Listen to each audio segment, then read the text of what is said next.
rank, he went too fast. So, Okizie called him Ghana. My name is Ntabu Nnamdi. He called me Ghana. He was so scared to see me. I didn't look clean, neat at all, but he was dressed in a lacy outfit. I just turned. He wouldn't communicate. So what I'm telling you, you heard the story that Obasanjo carried a bunch of Biafran soldiers and returned to Nigeria.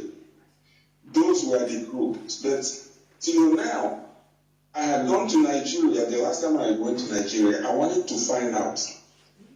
Sylvester case, I wanted to go to Henry Memorial Grammar School to find out where in Umuahia he comes from, to know whether he lived, whether he was alive, and if he's dead, I will look around their compound because there will be a sign of development of money they took.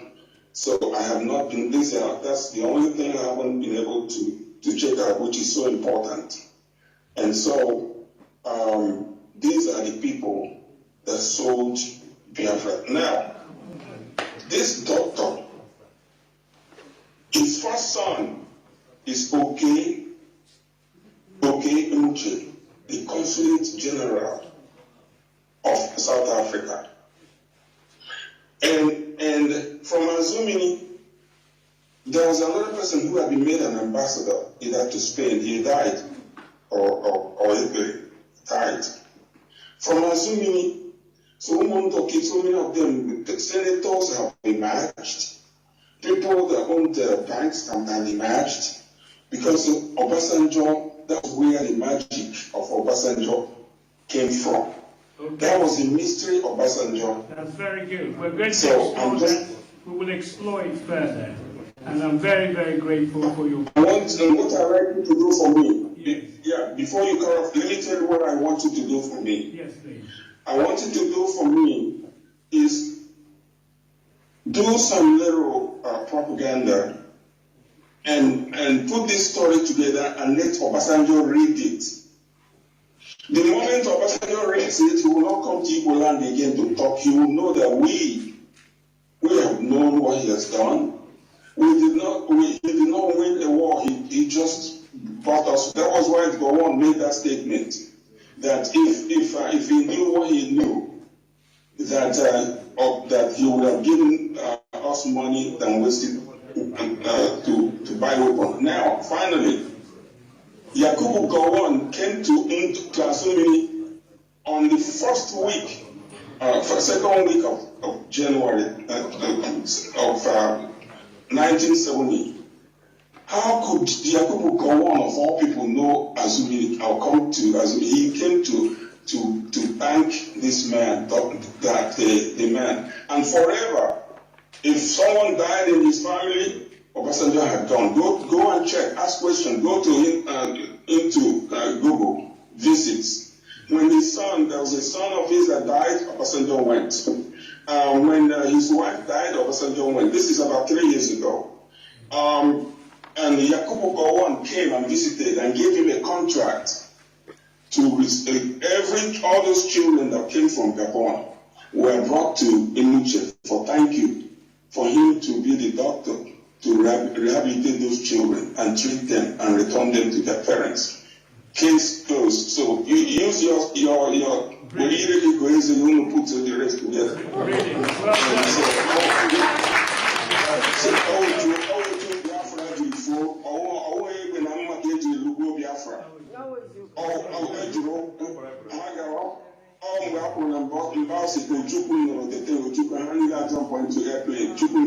They wanted to catch him by hand. Okay. Thank you very much.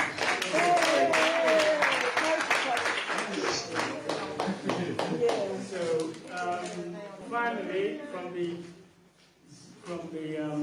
link, we got Professor Ewa. He's a veteran and also a veteran of me. Yeah. So, it's always great to see you, and you know you're going to help us by cutting down. Excuse me. Okay, please. Yes. Can you hear my voice? I can. Can you hear my voice? Yes. Can you hear me? Can you hear me? Can you hear me, sir? Yes, you can hear yourself. Yes, I can hear you now. Yeah, we need you to be very, very brief. I know you are a veteran of us. Very brief, very brief, because I told me by the teacher, whatever you can do, make sure this story is in your book. We'll come back to and you. all the truth. I will come It's back all to the you. truth of the world. I will come back to you. So it's water. Thank you very much. And we explore it, please. My brain is, I'm no more you really tried. as sharp as I used to Since be. yesterday. Even my voice has changed. Thank My you. vocabulary is no more there. Thank you. Have a good day. All of you.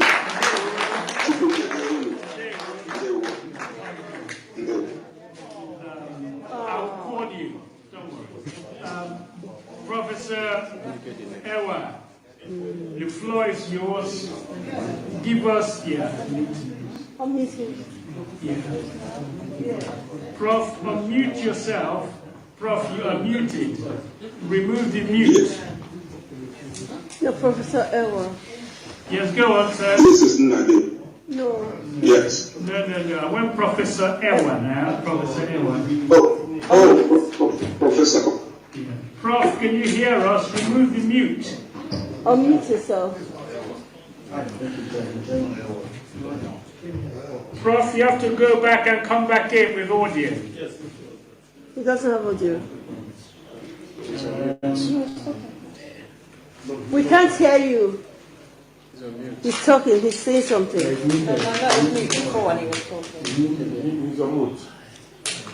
Can you unmute him for me?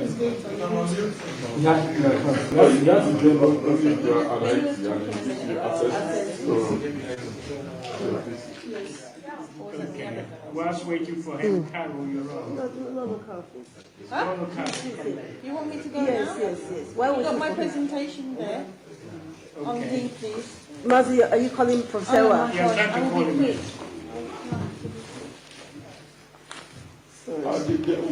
He's calling him.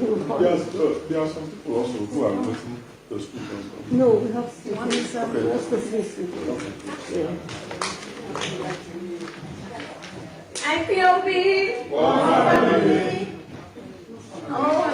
Bye-bye, everybody.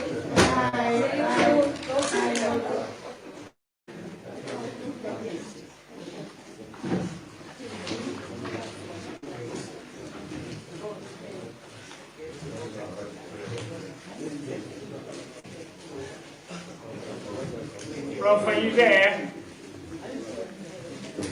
No, can you go out and come back and join me? He's on mute. You can't hear us, Prof.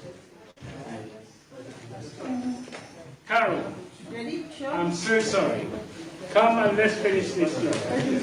Presentation. Go to back to Carol and got an important.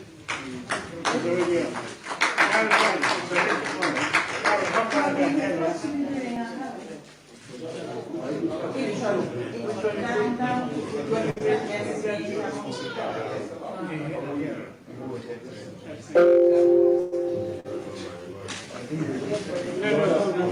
Which one is it? It's on D. It's on D. Yes, the other one. The other one. This one. From that one. This one. No, that's not last one. From this one, is it?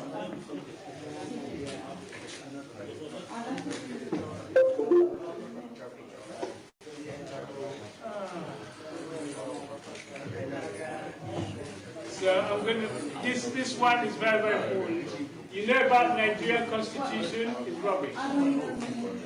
So, yeah, there are two parts to this presentation. It's about Ahera. So we're welcoming a special representative, Carol Monday, who has been with IPOB right from the outset, to talk to us about Ahera Declaration. Thank you, Carol.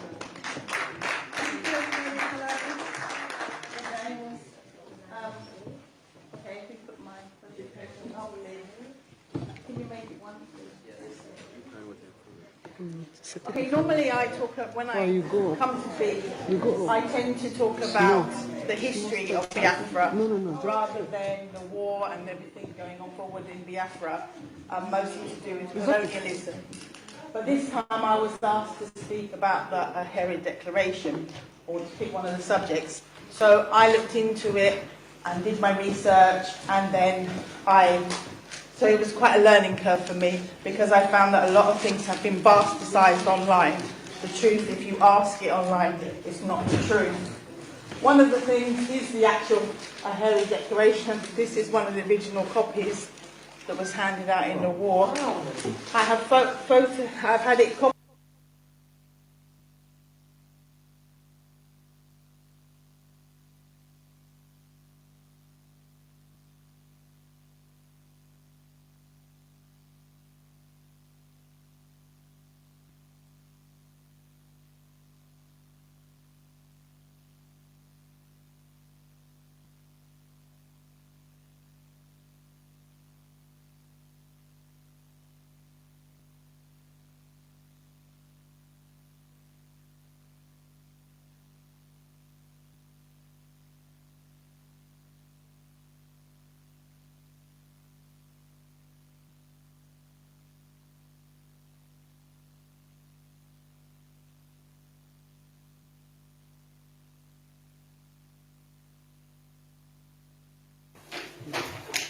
That's the English word going to war.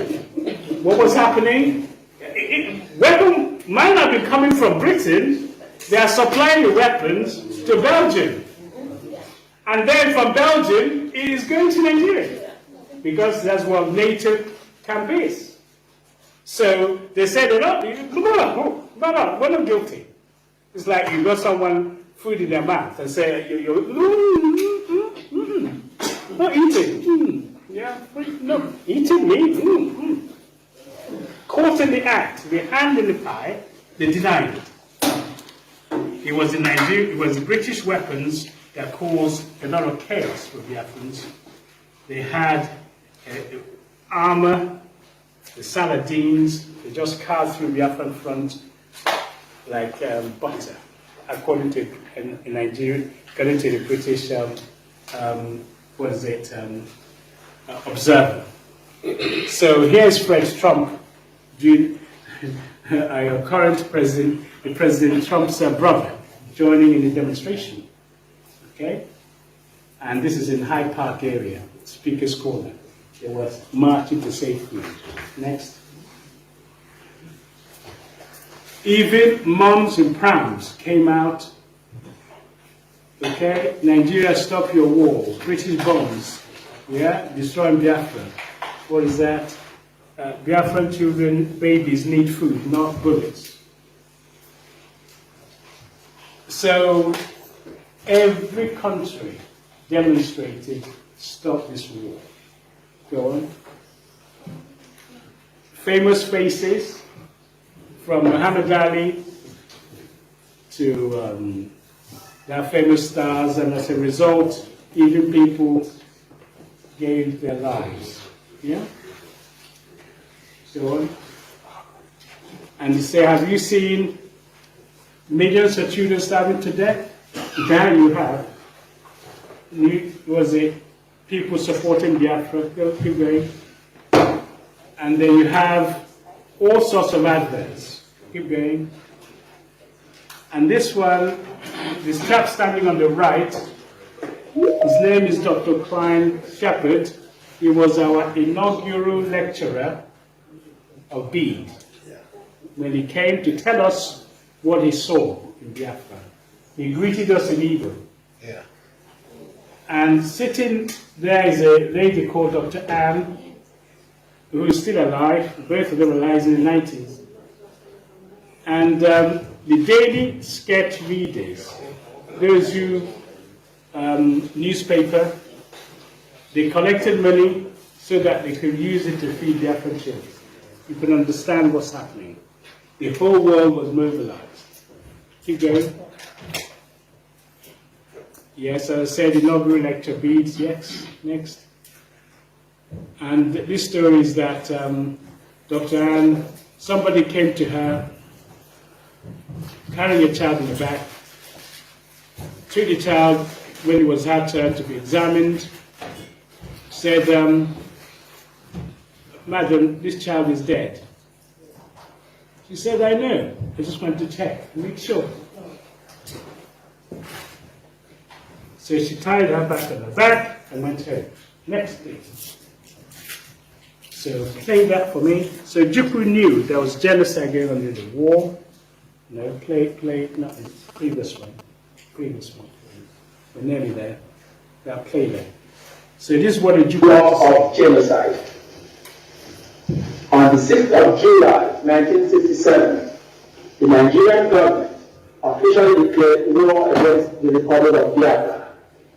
This senseless war has been proved beyond any reasonable doubt that it is a war of genocide directed to wipe out the people of Biafra. Foreign correspondents, church leaders, and other humanitarian organizations have condemned in numerous terms the disastrous atrocities of this genocidal war. Here is what His Excellency, Lieutenant Kanu has to say. We will work for the black part of the war, we call it defense. What we wanted before the declaration of genocidal war, and what we want now is peace, so that we can proceed with a more urgent and more fruitful path of economic, social, and cultural development of our country. Do we have this? No. Because of the different risk of the United Nations Convention on Genocide next year, the World Health Power, which is sending Nigerians, another Nigerians to massacre over 2,000 people Nigerians in May 1966. This is genocide. The World Wildlife Discipline Commander, through his Council of Office, and proceeded to direct the termination of army officers and non-Eastern Nigerian origin. This is genocide. Salam traveled and executed the wholesale massacre throughout Nigeria of Turkey of Eastern Nigeria origin in September 1966. Killing over 30,000 defenseless men, women, and children. This is genocide. The violence to the federal act perpetrated the mass exodus of millions of Eastern Nigerians residents in different parts of Nigeria, abandoning all their property, businesses, and their means of livelihood. This is genocide. The one refused to compensate Eastern Nigerians who have lost all their property as a result of his activities. This is genocide. The one committed the destruction of property, looting, rape, drugs, those areas of Biafra and Rwanda is true. This is genocide. The one the possible transfer of Biafran children from their home to Biafra to Nigeria. This is genocide.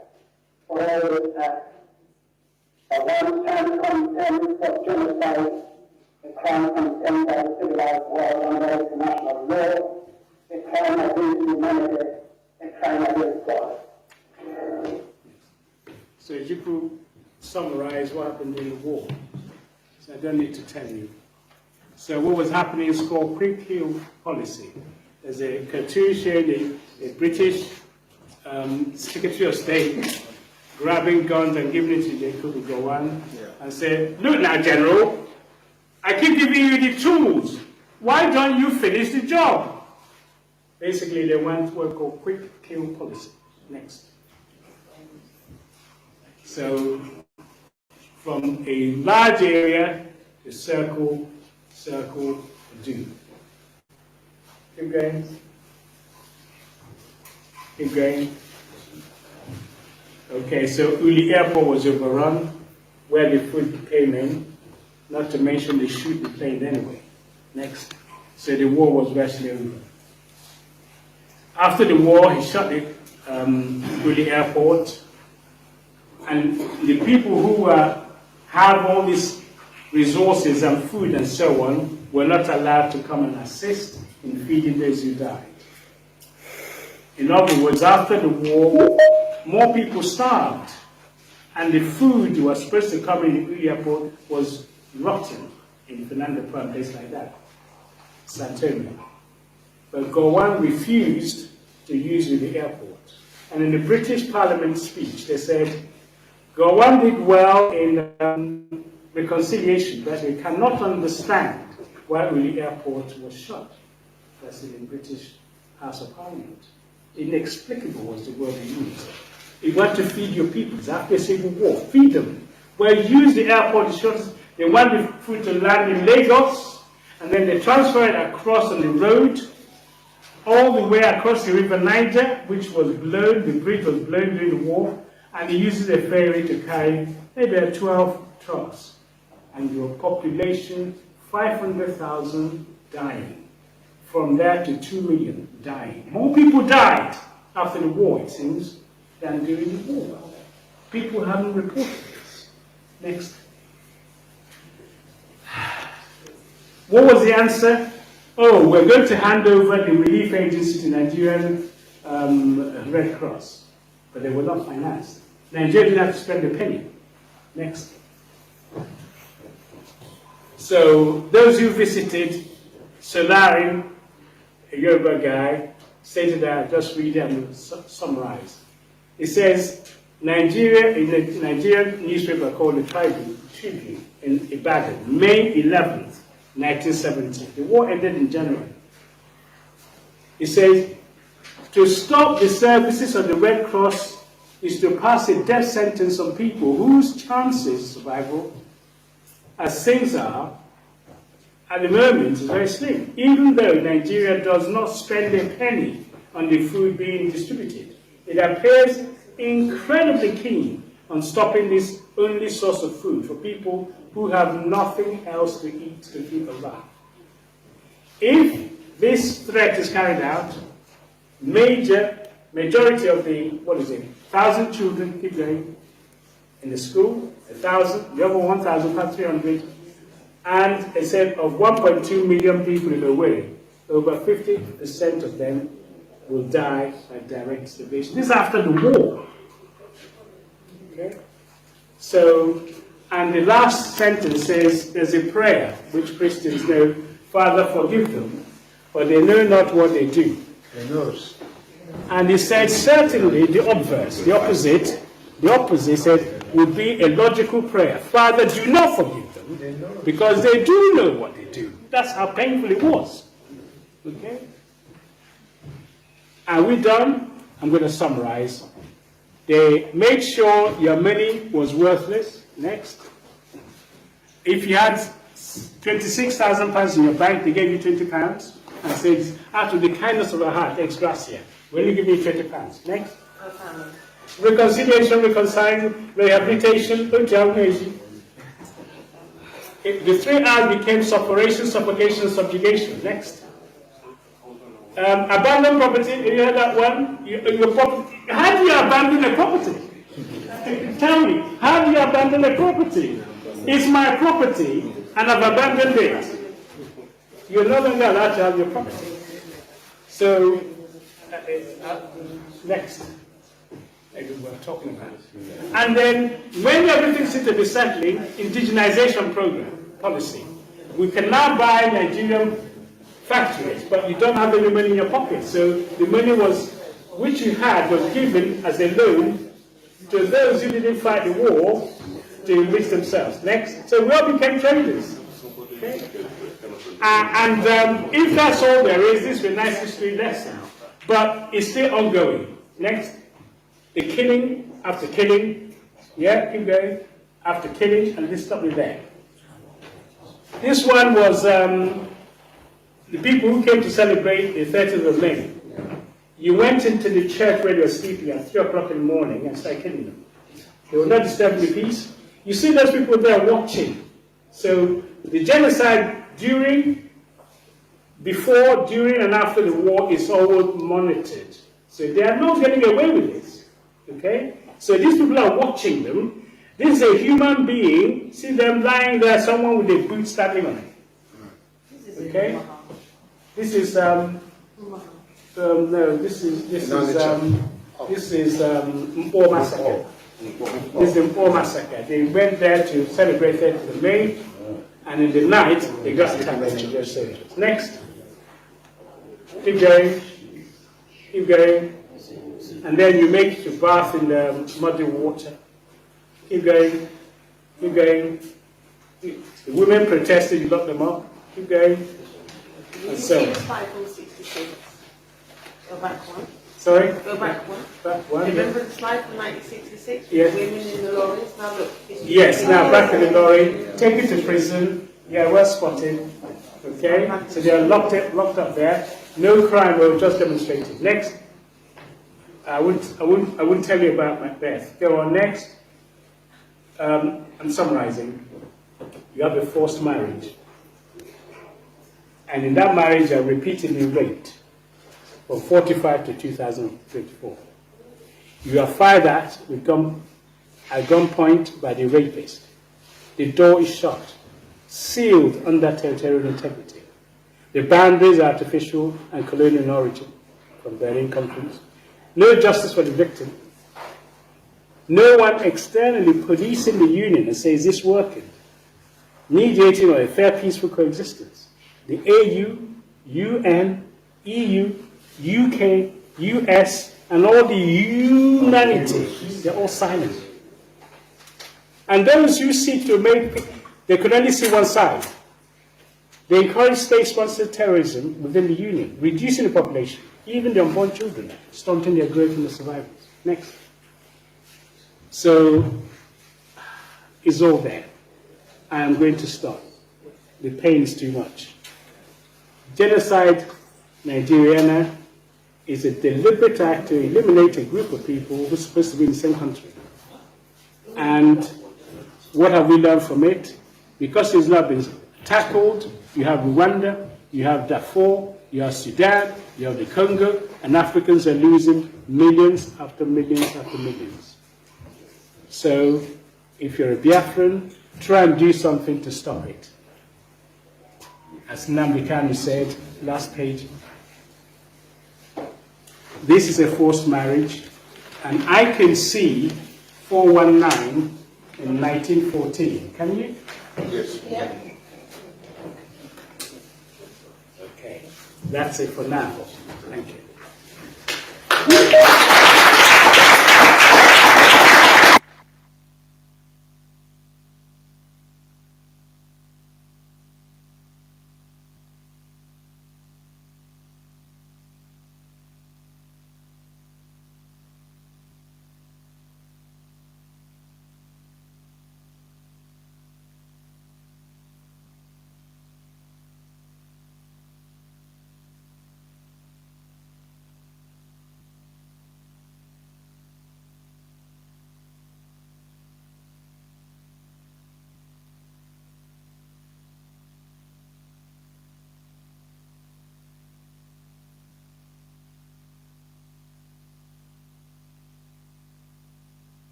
Never stop us from realizing unity of Nigeria. Okay, I can see Nigeria is living in deception. Nothing. We are told that we are one Nigeria, but whatever that is going on doesn't show. Today they are saying Igbophobia in Lagos. Igbo must go, and they are telling us that we are one Nigeria. So that is what forms that song, Parasite. Unfortunately, because of time, the person who's supposed to do the song, the DJ, I don't know where he is. CJ, is here?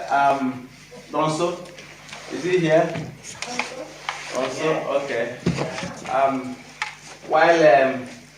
While someone is getting him, let us do this song. Ozioma Nnamdi metega yenora. Ozioma Nnamdi metega yenora. Ozioma Nnamdi metega yenora.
because of time. All right. But if time permits us, we can do others. Okay. So let's go on with parasites. Oh, hey.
Nnamdi Kanu, they thought it was all over.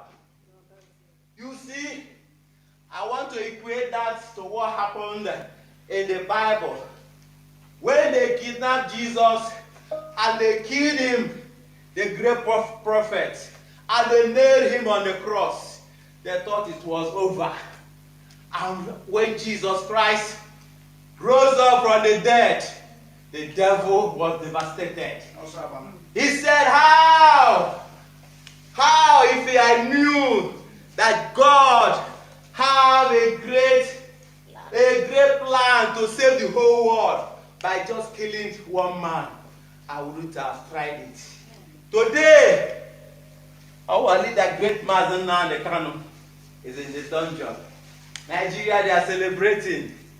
Agbobio say they can be protesting while we are inside eating. That's the nation Nigeria for you. So we want to give them another bag that's called Run. Kidnapper President Buhari with the grave. Buhari say Baba is Allah. Atago Kwamo, Asaba, Kidnapper President.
Doctor, we are Is winding that up. all you can do? Can we?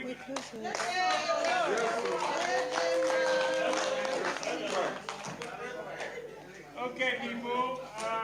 Let me just check on those in the line. Is anyone else on that line I've missed out?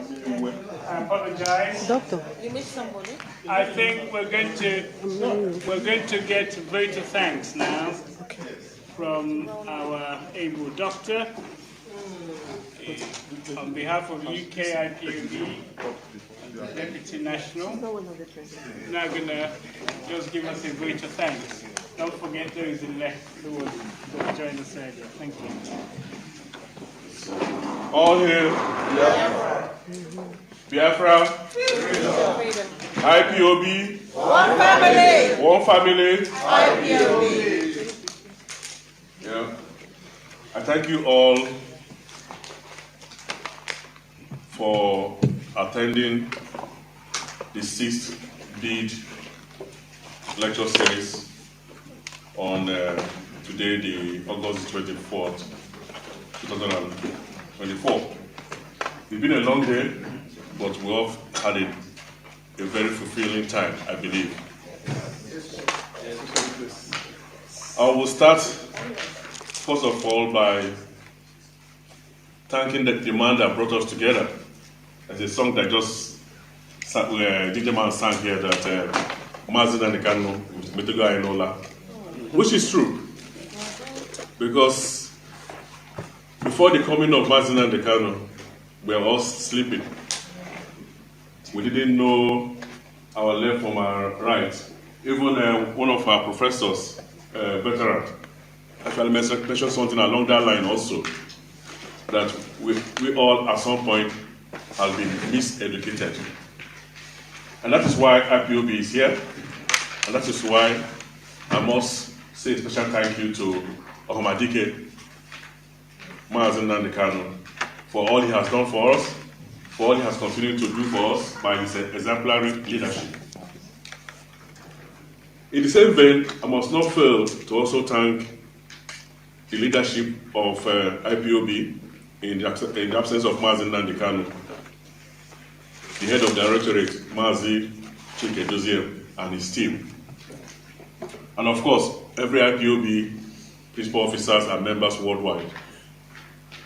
Because in the last 3 years, most especially, we faced unprecedented challenge in IPOB. But the spirit of IPOB continues to live on. If you look at, if you go through the series of lecture of, speech of Ojukwu, you will see where he always end up most of the time, that Biafra lives on. That's right. And that is where Biafra is still on today.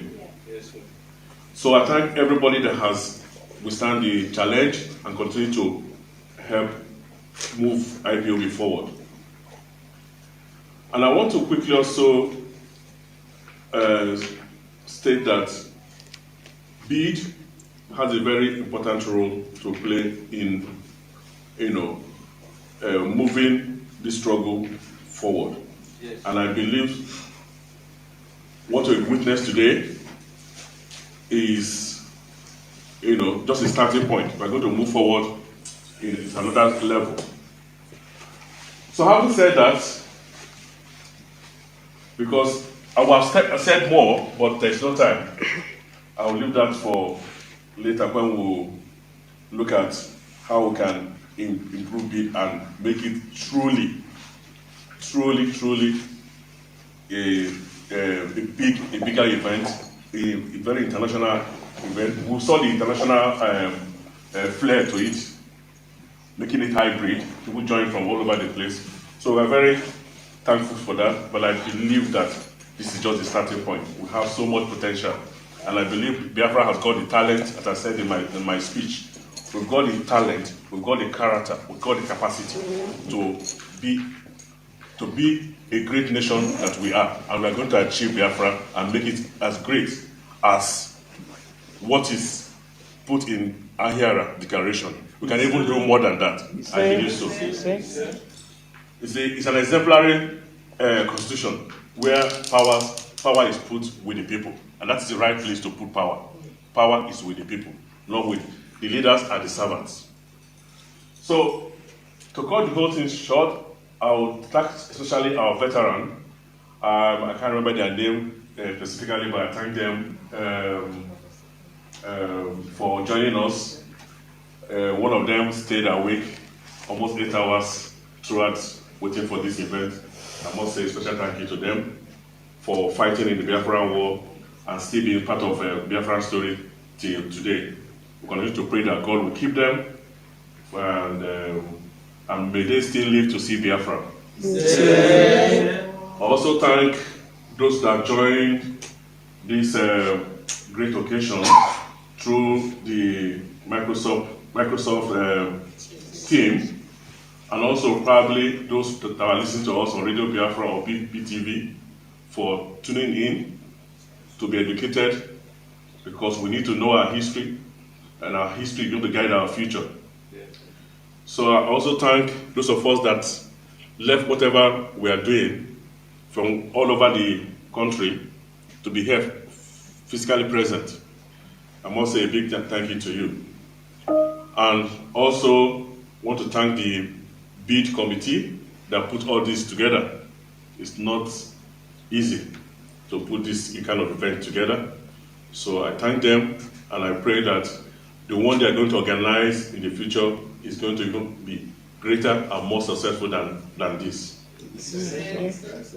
And lastly, my prayer is that may the spirit of Biafra continue to live in us. May that spirit of Biafra kind of inspire in us the willingness to truly make all the necessary sacrifice, as shown by the example of Mazi and Kanu, that despite any odd, despite anything that might be thrown at us, we continue to have that Biafran spirit to make sacrifice for our collective good. And when we find ourselves in any leadership position, that spirit should inspire us to know that we are serving the people, and the people are what matters, not us serving. We are the servant, the people are the master. So I thank you all for being here today, and may God bless you always. Thank you. Nanu nanu,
Good morning, good afternoon, good evening, and good night, great Biafrans and lovers of freedom.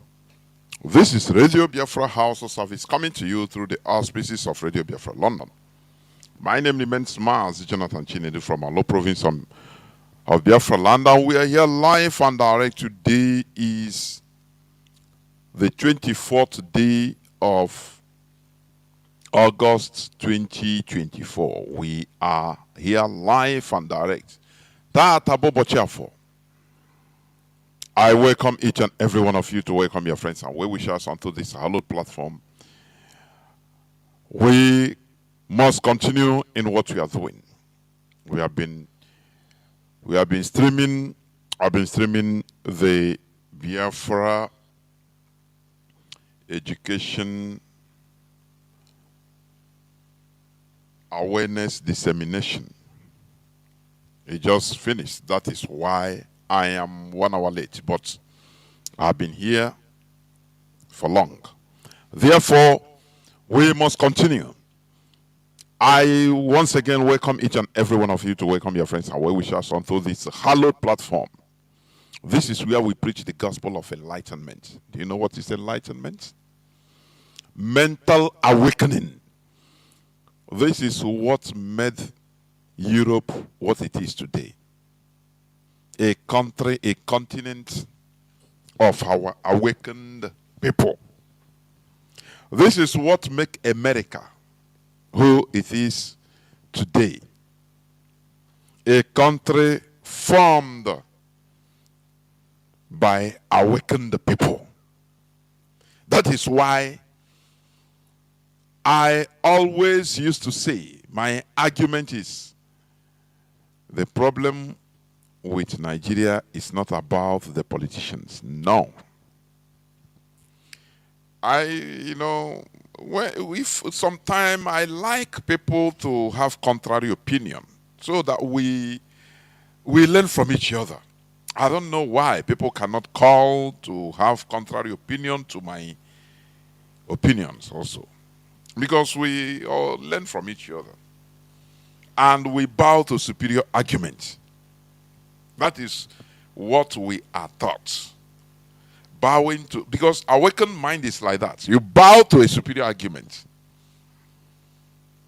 That is how it goes. Europe is a continent of awakened people. Awakened people produces awakened politicians. Nigeria is a primitive entity that is filled up with primitive Homo sapiens, primitive thinking Homo sapiens, Homo sapiens with primitive mentality. That is why they produce the politicians you are seeing today. Because these politicians did not fall down from another planet. Any person, whether you're a wheelbarrow pusher in Nigeria, a shoe shiner, that rose up to become a political hierarchy in Nigeria, you will surely behave like them. Because that is how the people are. This is the basis of my argument. People say, no, the problem is kill the politicians, kill all of them. Once you kill them, things. No, I say, far, far, far, far. Until people, the population, the majority of the millions of people start reasoning in another way. That is now when you will come up. That is now when they will start producing, leaders that are awakened. Do you see my argument? That is my argument. I don't believe in Nigeria. Yeah, Joe, kill the politicians. You kill them, you replace them with who?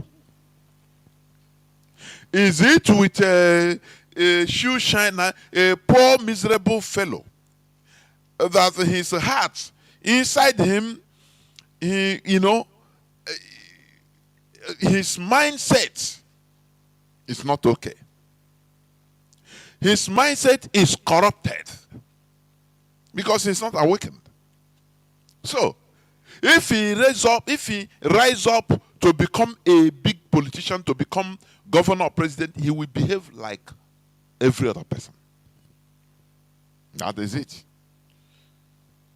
The only thing that will bring sanity is changing the mindset of people, majority of the people. Because when you changing the mindset, it goes with revolution.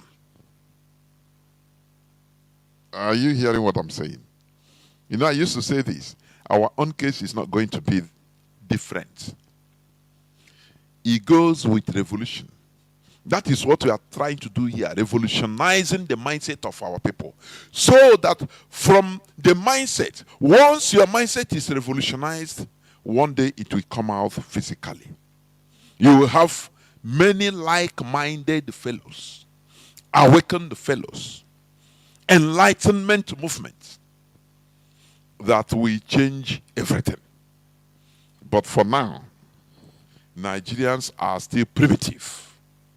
Only trickle, few, little by little. It's something, or it's not something that you can do by force, no. That is why this education is highly, highly important. Because this is the main thing, the main restoration. Restoration of Biafra is a revolution. That's it. Because you cannot change Nigeria. That's it. Nigeria is a vineyard, British business, Royal Niger Company, British business center, which they did abracadabra and turned it into a country and say, but they are still there. Do you see? So, that is why here, we don't shy away about talking about or on issues that concerns us.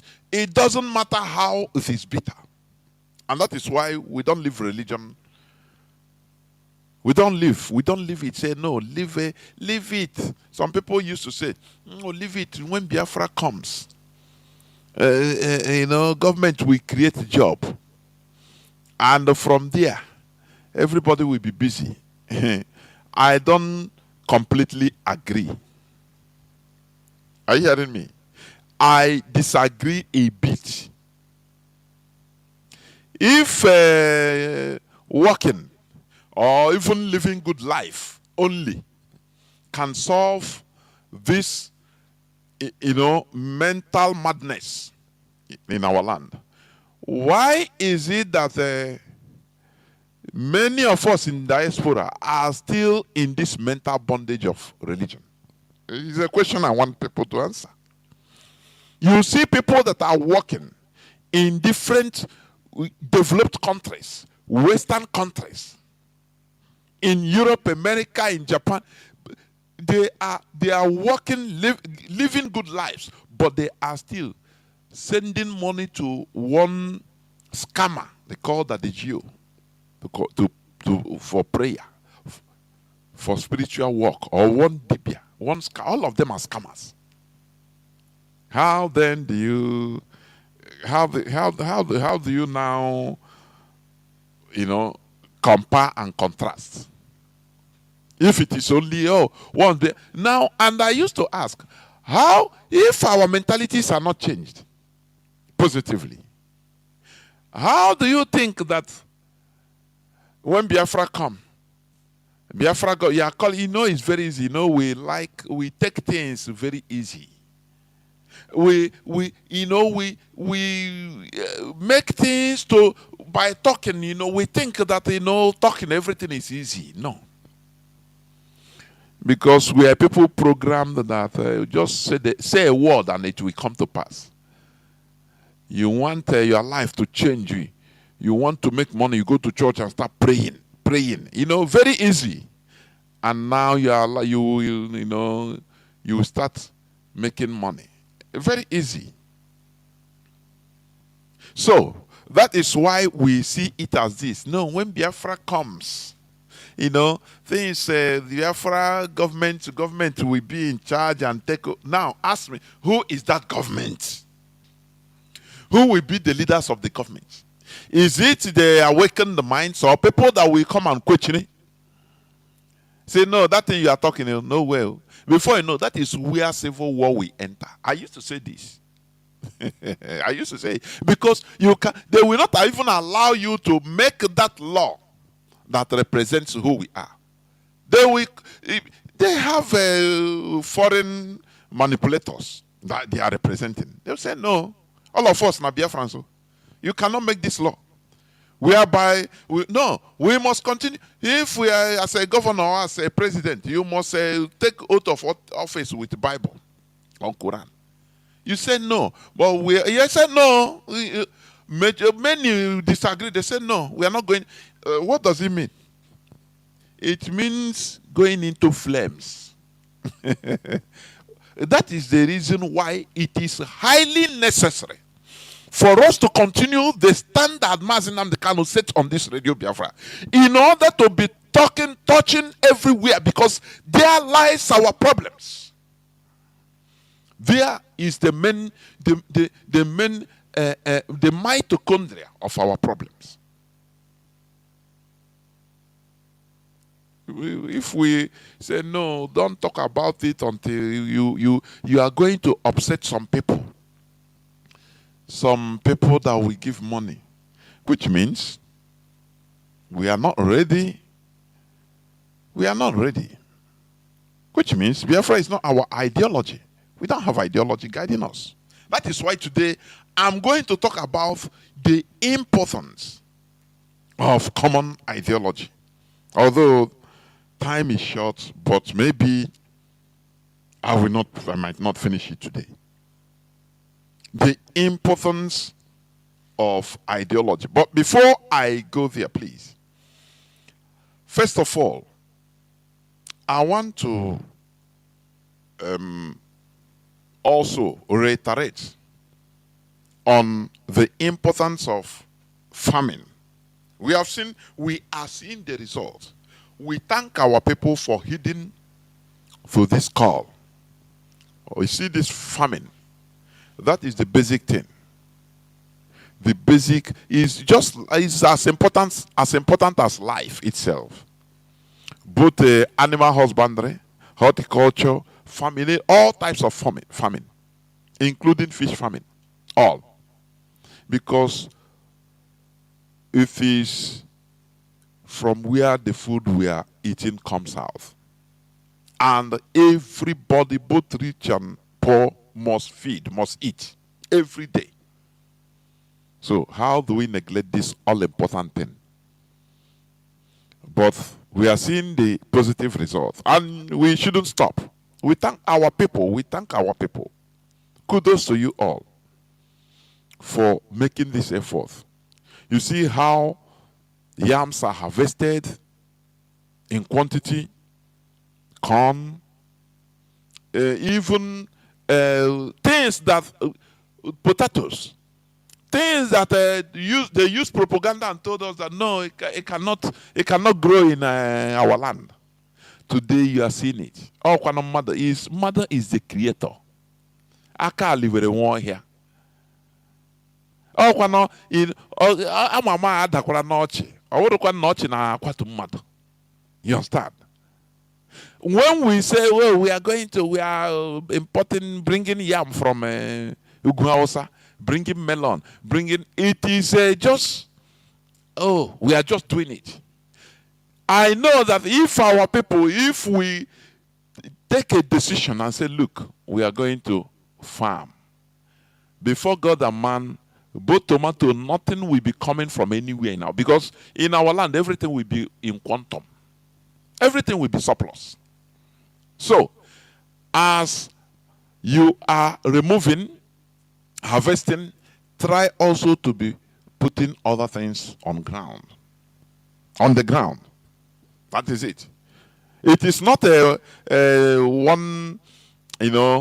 one-way issue, or one day or one season issue. No, it's continuous.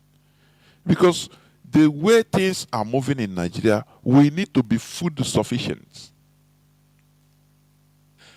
He that is rejected by others should not reject himself. Please. We are seeing what is happening. What pains me is how people like Obasanjo will come and talk down on us. Anybody can come and insult us politely, and our people will be clapping. Obasanjo say, I use Igbos to kill Igbos. He love Igbos. Now, this is they will, Tinubu love us, so he love us. It's what people will be talking, isn't it? But let me just go read this news headline. Tinubu government excludes Southeast institution as NEL fund. Let me bring it up. As NEL fund publishes students' loan disbursement to 19 universities, others, they didn't put any university in Igbo land. Are you hearing me? But tomorrow you come, no, they say they love us. You know, to hell with your love. We want to be treated like every other person. No, not love. It's not love. A country, there's no love. We are not in a love affair. No. It's about treating everybody equally. No way. The president, Bola Ahmed Tinubu-led government, Nigerian government, has reportedly excluded tertiary institutions in the southeast from the initial list of beneficiaries in the Nigerian Education Loan Fund, NEL Fund disbursements. Do you see it? What do you call that? No, people say no. Everybody, not Igbos are only marginalized. Every other, but no single, no. They don't. Which means our people, they don't need a loan. Our universities, our students, they don't need the loan. Do you see the love? Tomorrow, no, I love Igbo. Didn't I marry one of you? I marry a Nugu woman. I marry a woman. Can you imagine that? They insult us anyhow. Didn't what is the name of that one? That animal here that changes like chameleon all the time. Femi Fanikayode. Is his wife not an Igbo man? No. Is his wife is not an Igbo woman that born for him half Igbo, half Yoruba children? But don't you hear him, what he used to spew out? And you are telling me that marrying Igbo woman is a sign of love. To hell with you and that you are love. We don't need any love. We need to be treated, we need equity. Treated like any other person, any other people. That is the only thing we need. But they channel your mindset because they know that you are sentimental. Are you hearing me? Our people are sentimental. We are sentimental in nature. Let me check, read what Frederick Lugard, the analysis he made, what he wrote about the three major tribes, the people. When you talk about love, love, there is nothing like, there should not even be anything love in a country. We love these people. No. Once you treat everybody equally, that's it. It's equity. That is the love. Who are you to love who? Are you God? Are you superhuman? You are a co-citizen. So you don't need any law. You're a servant. If you're president of a country, you are servant to the people. Just like what the deputy UK coordinator said. As a leader, as a leader, normally, you know, you're a servant to the people. You are not a communist, because this is not a monarchy. Are you hearing? It's not a monarchy. You are a servant to the people because it's the people paying you. But in Nigeria, the mentality is fundamentally flawed. I saw where somebody put on his Facebook, I was just scrolling few hours ago. So where somebody put, he wrote on the page, oh, money good, oh. Look at the first lady go in Delta. He was videoing the first lady, Tinubu's wife. He said, money good, oh. You know, I was just wondering about the mentality. That is why I say the problem is not the politicians. It is the people. The person, and the person was videoing on the motorcade of the first lady. If not hundreds of motorcade, military, different types of, you know, servicemen and women. Cars moving, heavy cars, armored vehicles, all moving. He said, money good, though. Now, I start asking myself, I said, this person that put this thing now, he know how to operate a mobile phone, at least. If you meet the person, how can you convince him that no?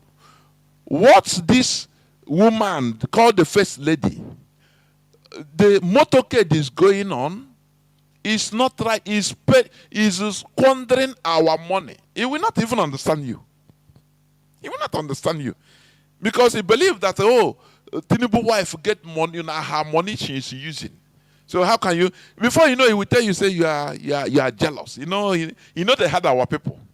If you are telling them the truth, no, you are jealous. Can you be like him? Can you even remove his shoe? You know, you are jealous. And you continue wandering on that type of mentality. So a people deserves their political elites. A people deserves their leaders. When you see how the politicians are in the country, know that it is not the fault of the leader, it is the fault of the people.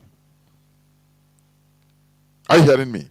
This person said that, oh, the money good, though, which means Tinubu this thing, Tinubu wife have money, that's why, hey, nah. Before you know it started, I tap your blessing in Jesus' name. That is how they do. Oh, God have blessed her. Look at. How can you start educating her that, look, this thing the woman is doing is, you know, squandering our money because it's not her money. How will she understand? How will the person understand this? Where will you start explaining to the person? It will look at you as you are bizarre, you are absurd. Do you see the problem we are having? That is the mentality. And that is what we are trying to change. What we are trying to gradually push people into using that natural brain God has given to them. That is it. The same way in churches, they deviate people and say now, churches become solution centers. If you start telling people, they say, no, you are attacking our religion. How do you equate them? How? They tell me. Oh, our brothers, I'm happy. If we get Biafra with this mentality, forget to quay here. Although the Kwama Ibushi Chon wine in the front, I Mejikwe, Mana will happen. With this mentality. With this mentality. When you are seeing the truth talking, you know, trying to steer up a debate so that people will start speaking, start talking, so that we take we bow to superior arguments that will help us. They say, no, you are jealous of him now. You self. I beg you, you. I had one person, he said, you know what? Go and, you are talking, say, churches. He said, churches, people food there. Go and tell the people to change their mentality. Go and change. you know, the way people reason, our people reason, sometimes you want to be frustrated, honestly. But we will not. We will continue. Because it's a duty. That's why we must make sure, in order to start reasoning, this the renaissance must continue. It doesn't matter who is bitter. It doesn't. We shouldn't give a damn. As long as we know that we are doing the right thing. I am telling you. Because our people, they always like shortcut. That is why experiment is deceiving our young men, you know, and women into turning them into criminals. Because our people want to shout, oh, talk, IPOB, and only talk. I beg, we need action. Action, what is the I mean, what will be the end point of that your action? Tell me. What? Now, Nigerian military behind the whole village is star. Or your action. Is that can't we ask, don't we talk to ourselves? Don't we reason? We are Mazi Nnamdi Kanu stirred up this enlightenment. The same way the era of awakening, it happened in Europe during mostly 17th, 18th century. They started enlightenment movement. They started talking, discussing, having debates anywhere. That time there was nothing like radio, no television, but anywhere people gathered, they continue discussing the right way. They started asking questions about the status quo they were in. The Europeans, you know, started asking themselves questions, say, what is the benefit of this religiosity we have been? We are a monarchy. Our reverend fathers and clergy, they are working hand in hand with the monarchs, promoting them, telling us that they are ordained by God. That these are not now. They you know, you have to, for example, as a trader, from time to time you take a stock of your shop to understand whether you are doing well, you are increasing or you are depreciating. Whether you are appreciating or depreciating, whether you are increasing or decreasing, whether you are doing well or you are going backwards. And now if you find out that you are not doing well as you want, now you change things. You look into why am I spending much? Am I giving people much money? You start asking yourself questions. That is self-retrospect, and that is what we are doing here. So I don't understand how people either ignorantly or mischievously will be misinterpreting it. But do we care? The answer is no. Do we care? The answer is no, we don't care. So, we must continue in this mental awakening. I say, Obasanjo say he love Igbos. He married their wife.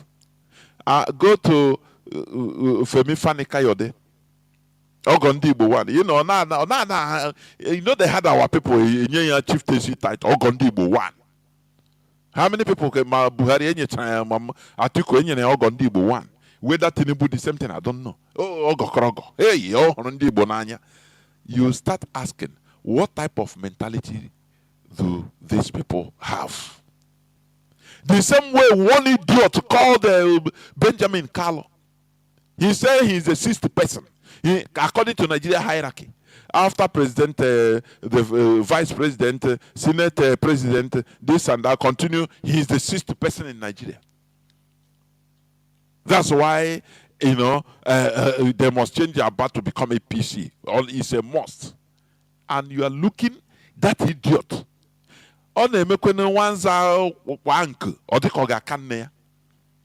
said it the other day. That idiot, a complete buffoon. Why don't you give example with Imo State? Imo State, Hope Uzodinma is there. As the APC governor imposed in Imo State. Why didn't he go and be proud of Imo State, what is happening in Imo State? Why didn't he give an example? Is it not APC? Onye makwa that person that annoy canon. He came when IPOB was we check what is good for us, for our people. IPOB will direct them, not to follow, not to protest. Now he took it as he saw that he has he came, one teacher or pata. I think people don't go out, so that he's not saying it he was not saying it out of good faith. He was saying it because it is advantageous to Tinubu and his APC. I don't know why our people are so stupid. They love their party more than their country. I mean, more than their people. I don't know why. Benjamin Carlo, that idiot, let him go and ask questions. Let him go and ask Odioso Carlo. It's the same Carlo. Let him go and ask Kuremado. Where is Kuremado? All of them. Ima ndị Igbo onye me ya sị no. Ị na-adụ ya ọ dị asị na hapụ uche m dị don't worry. They no be like me. Don't worry. I will do my own. I know what I'm doing.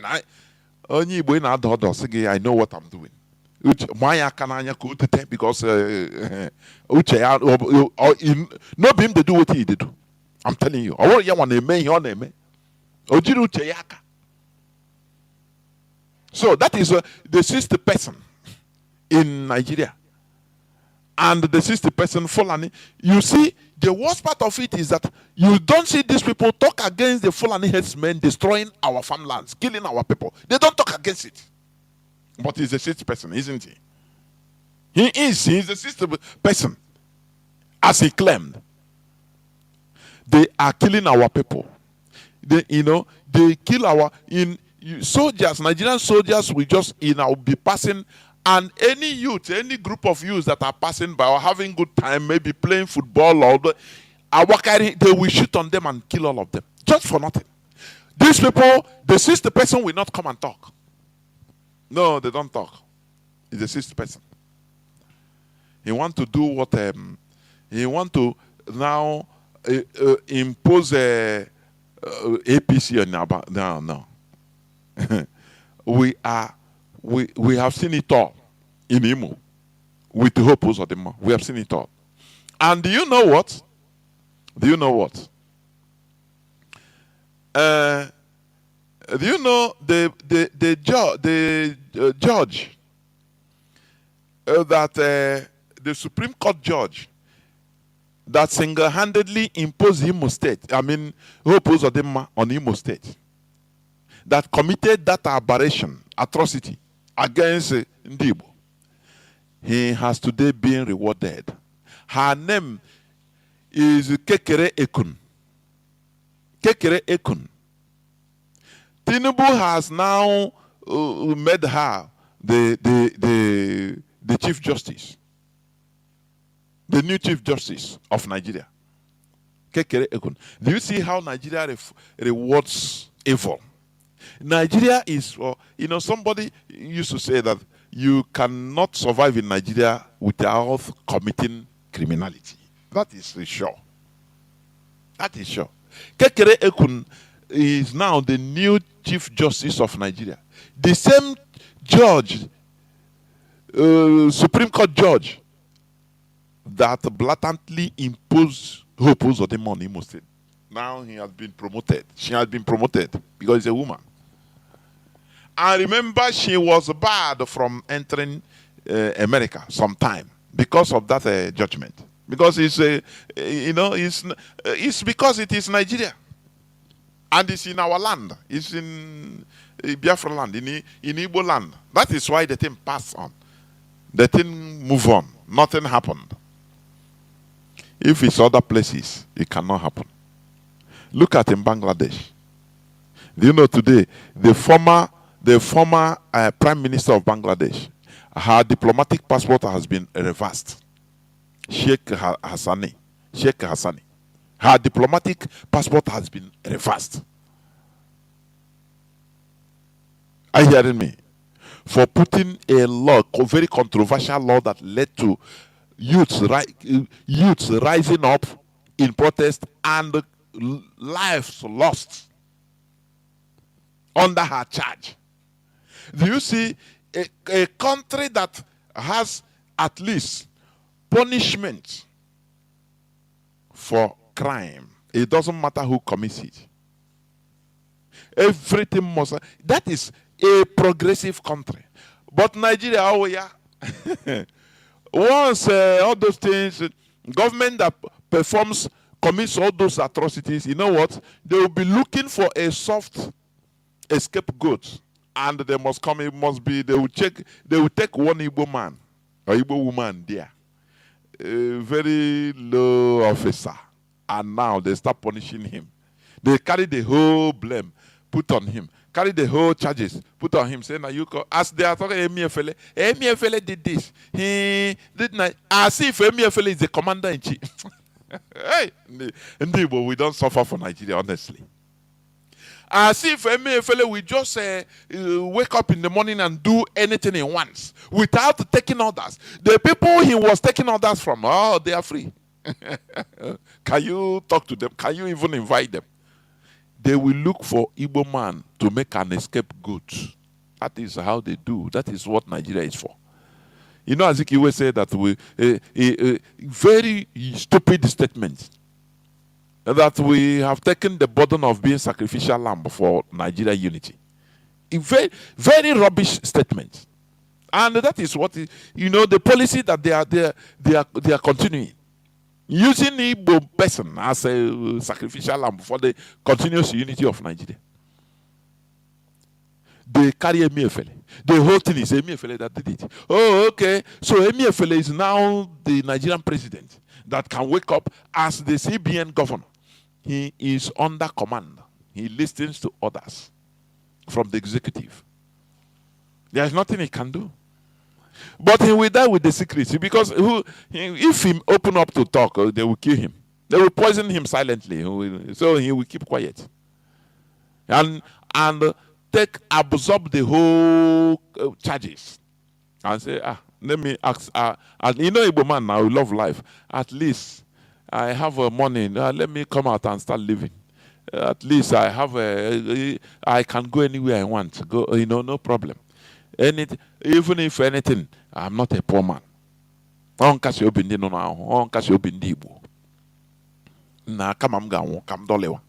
will not open up. He will not. Because he's afraid of death. Before he will think of gathering press in order to tell them what really happened. They will use Britain will supply them with advanced poison, because Britain is there to supply advanced poison for them, to just silence him. Before you know, oh, he have died of a heart attack. Oh, he died of nerve attack. He died of high blood pressure, and that gun is bygone. That one is gone. That is why he's afraid. Are you hearing me? So they have rewarded Justice Kudirat Kekere Okun, Nigeria's newly appointed 23rd Chief Justice. Subject to Senate confirmation, they must confirm her. Who is the Senate? Is it not all this rubber stamp Senate? They will go, how much are you going to give us? They give them money, they will do. Who delivered the Supreme Court judgment on the contested Imo governorship election on January 14, 2020, was once denied a United States visa.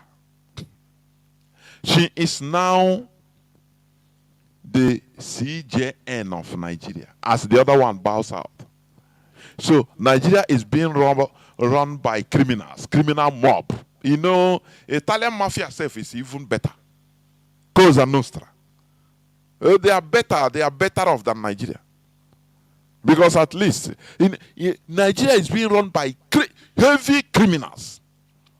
And you say that the country will move on, will progress. In Nigeria, do they talk about advancement? Anything there, look at the presidential statements. Anything about them, all their talks lie on crude oil and gas. Crude oil and gas. They don't talk about, human resources development. No, never. You don't hear it in Nigeria. So people there are just consumers, are idiots. So they are not important. That's why they direct them to religion. Go to church and pray. Your problem, there is your solution. There is your solution. We are seeing what is happening in Ngokbala. How people gather hundreds of thousands, if not millions. Very sentimental people. That is it. That is it. So he will just the so-called man of God will just be there, and the altar declare that your problems are now over, and you amen, and you go back. Imagine all those maybe 300,000, 400,000, 500,000 people. Before going out, you must put at least lowest 100 naira at least. You will see people that will be given 1 million naira. You imagine how much it will be. The thing, nothing more. Only one power, but they have powers. But look at all of them. They are going on all these so-called god of men or demigod, I don't know. They are going with escorts, armed to the teeth, physical escorts, but they have power. And sometimes I say, what is happening? So we cannot connect one dots again or what? Somebody is telling you he have power to change your life. He have a power to do this, to do that, to change the situation in your community. But there is no electricity. And you are watching him. He's being rounded up with, fierce-looking military men and women with physical guns, not Holy Spirit. Any person that wants to go rush to him, they will gun you down. But he has power, don't he? Our people are really under spell.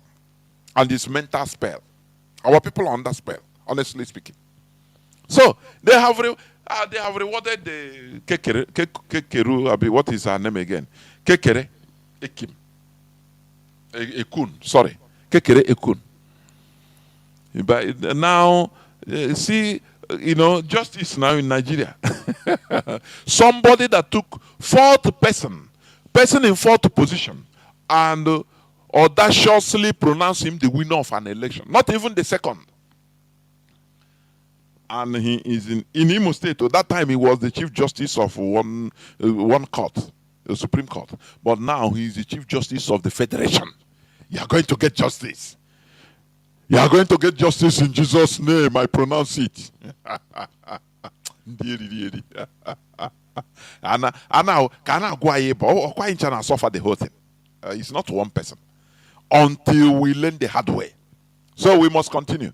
Now, last but not the least, on the news headline, before I enter into the subject matter of today. Sheikh Husani says it's today's news headline, yesterday's news headline, 23rd. Sheikh Husani raises concerns over 600 Nigerians who refuse to return after lesser Hajj in Saudi Arabia.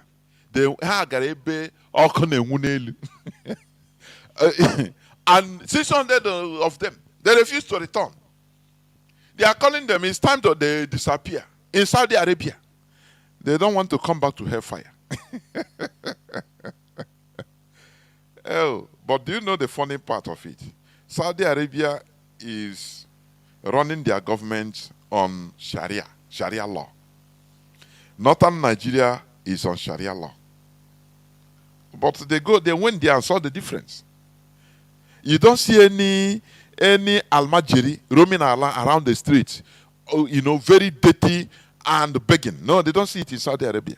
The problem is, why can't they ask themselves, say, but we are doing the same religion with these people, so what is it? They are doing on Sharia, and we are on Sharia. Saudi Arabia, if they sentence you to death, some Fridays they will bring people sentenced to death and execute them with a long knife.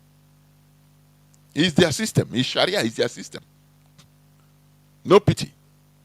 All those things in order to eradicate crime. But Saudi Arabia, They are doing well. Why can't they ask themselves, why is it so? Do you know what? Because it is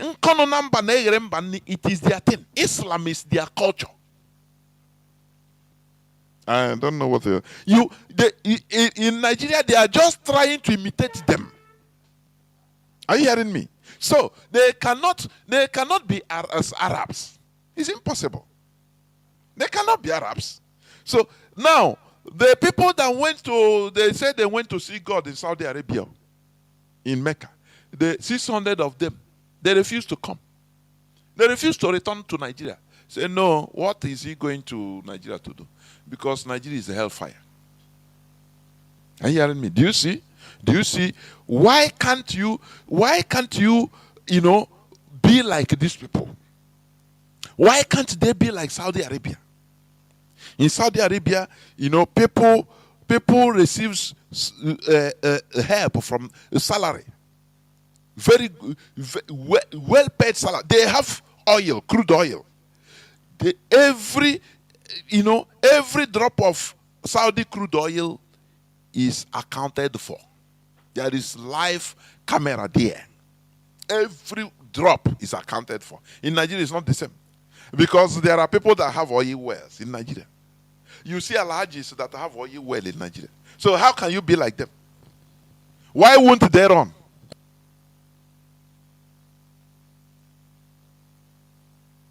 But they are professing the same religion. And they? That is what we are saying. That is what you are saying. When it comes to Christianity,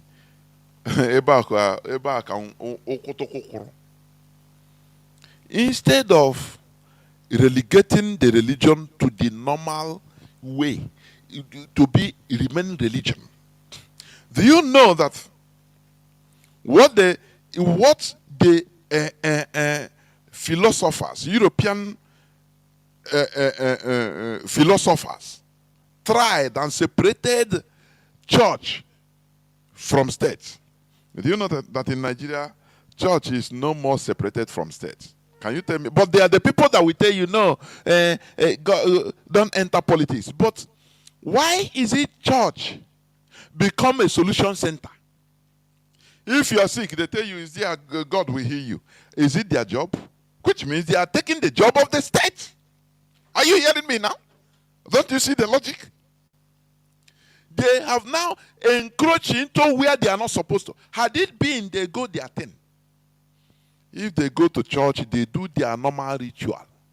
If it's a kranko, chaplet, okay, they do their thing 1 hour, 2 hours, and go their way. No problem. But now they made the churches to be solution center for everything. Sickness, so you go, you become healed. They heal the cripple. They heal the blind. But you never see all these people that say they have power to heal. Heal somebody that an amputee. That is what baffles me. Somebody that his hand was cut. So they pray for him. All of a sudden, another hand grew. No, because that one, they know that they cannot fake it. Or the leg, amputee. Oh no, what they will do is healing somebody that crippled. They know that all these things you can fake them. You bring somebody from Valandapo. Nobody knows you don't have address. I'm fake. These are formats that have been running for a long time. So Nigerian churches now start playing the role of state, which means no more separation of church and state. Do you see that? But if you are talking about it, they say no. They don't enter politics. No, who tell you that? Whereas you have carry the function of a state. It's now under the geo. That is where everybody goes and look for get solution to his life. You want to get visa, is a church. That is where they will pray for you to get visa. But those that brought a church to our land, they will not, they don't pray to God to get visa, Nigerian visa. Which means you are children of lesser God.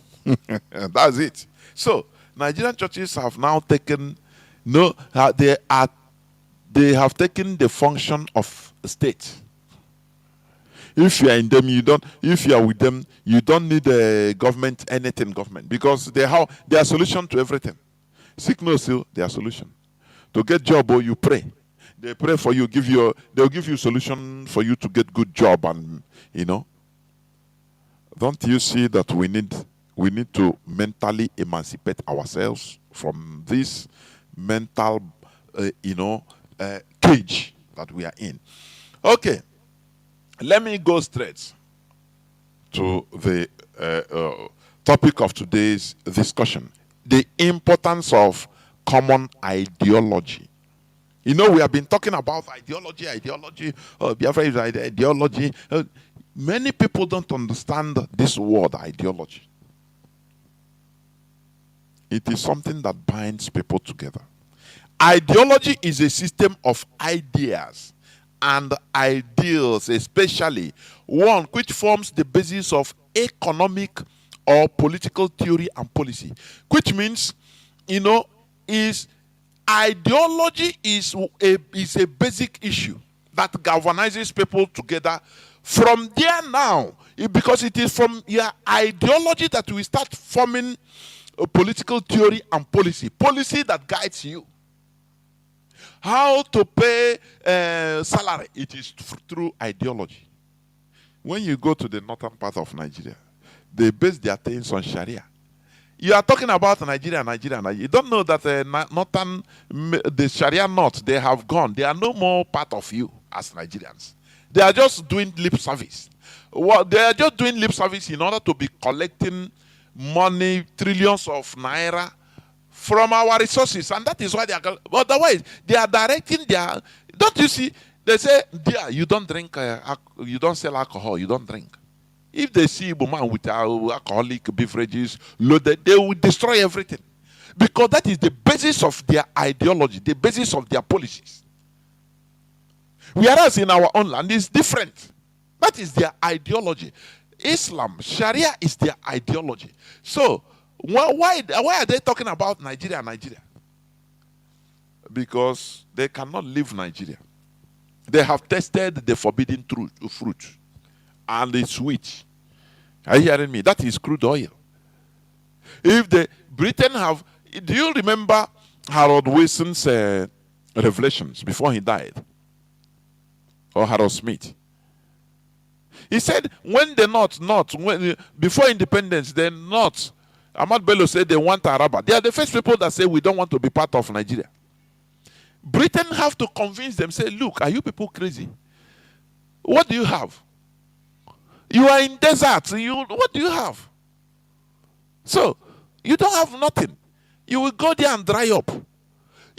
We will put you in charge of these people's wealth, so that with it, now you can be sucking it.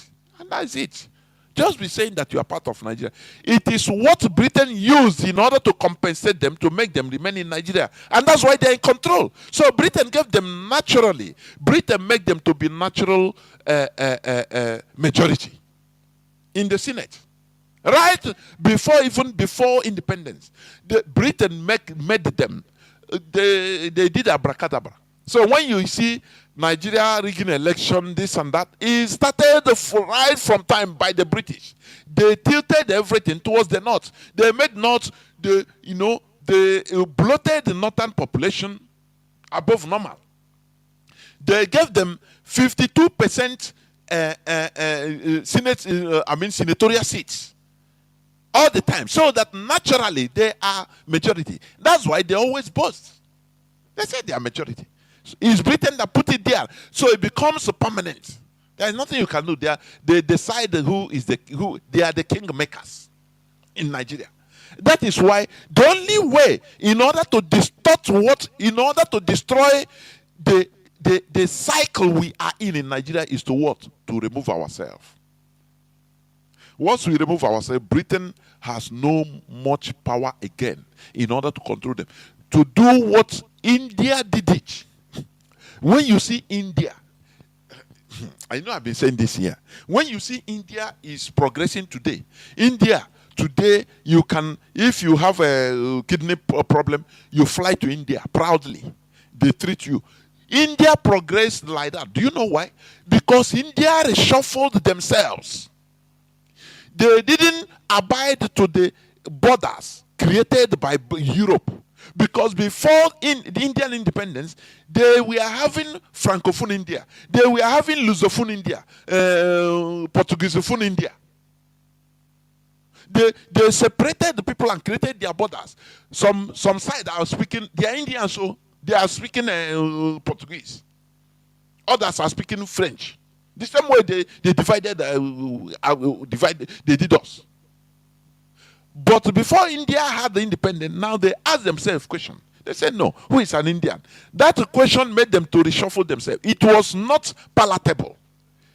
People died. More than 2 million, according to historical facts, records, more than 2 million died. It was a sacrifice. And today they are enjoying it. And more than 20 million people has to move, leave their ancestral land to go in order, they reshuffle themselves, in short. And another main thing is that India never accepted the European religion. Are you hearing me? That helped them. They maintained their culture. They maintained their mostly Hindu culture. Do you hear what I'm saying? That is why they are able to progress today to where they are. Do you know that India has a caste system? What you can refer to as a Usu in our land. They have the untouchable. They have the lower class, middle class, and the higher class. The lower class, till today. But this, oh, Chineke, they brainwash us into everything in our land, everything that we did. Oh no, it's bad. You will see somebody that they say he schooled in Harvard University. He'll be telling you, no, why one sister they did bad thing. They kid twins now. They will have also. Why? Do you know India still have that caste system officially till today? Do you know that? No, do you know that? And they are progressing. They know how they manage themselves. There is no culture that is perfect. No culture is perfect.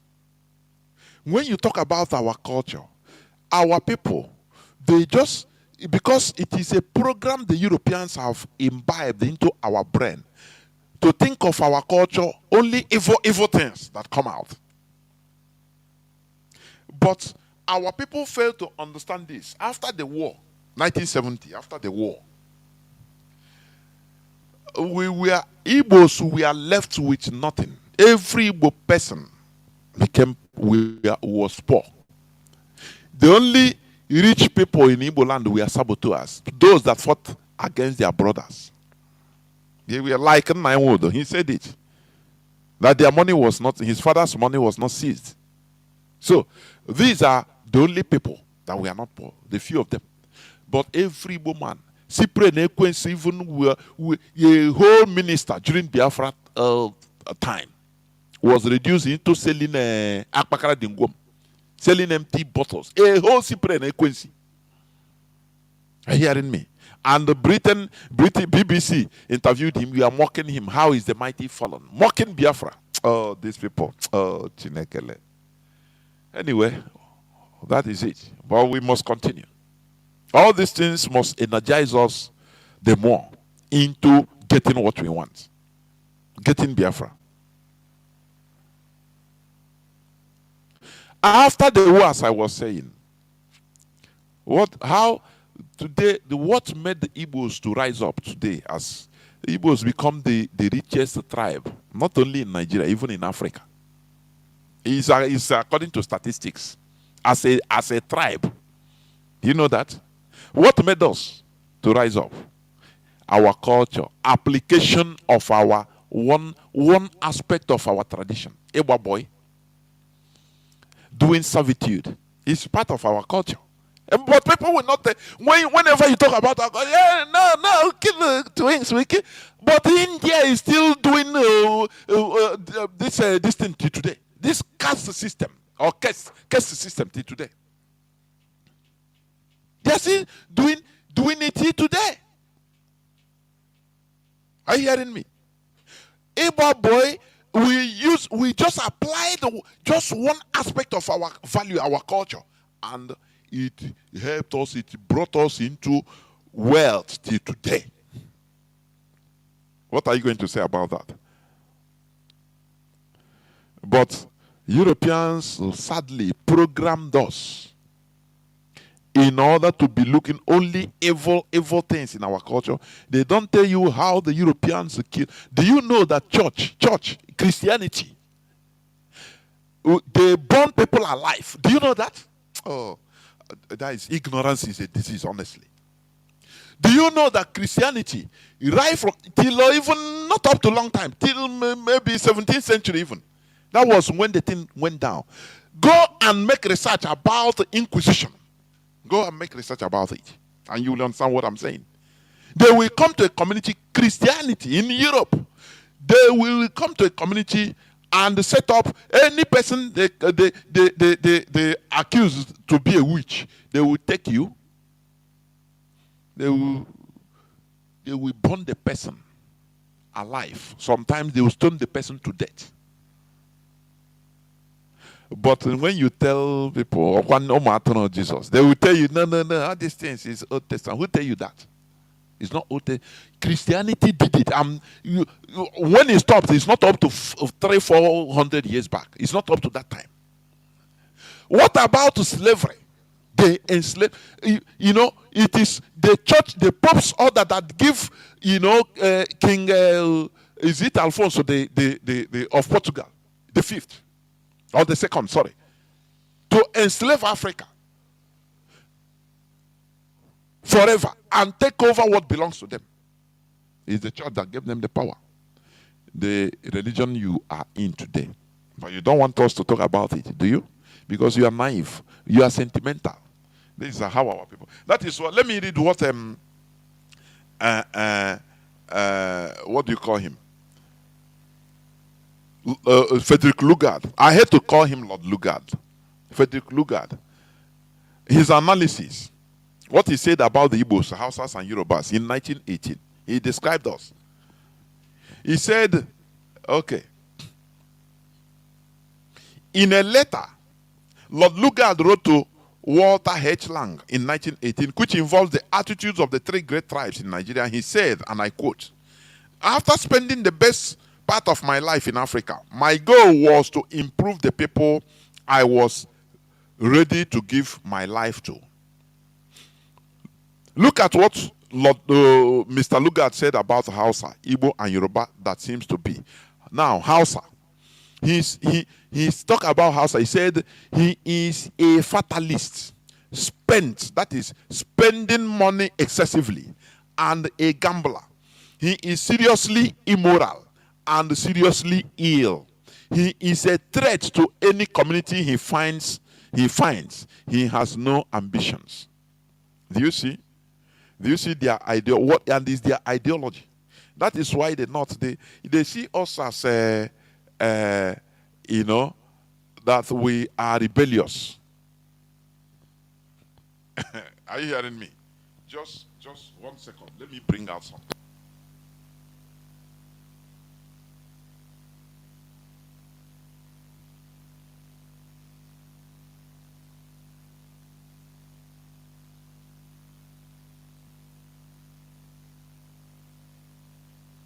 Okay, that is why Ahmad Bello said this.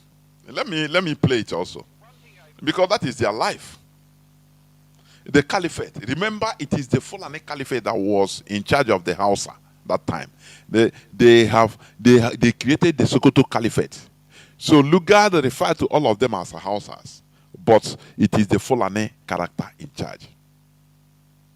Listen again to Ahmad Bello, what he said.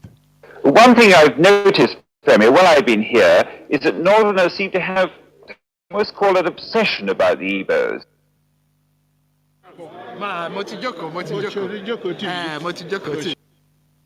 One thing I've noticed, Premier, while I've been here, is that Northerners seem to have, I might almost call it, obsession about the Igbos. He said, this BBC man is a white person interviewing him.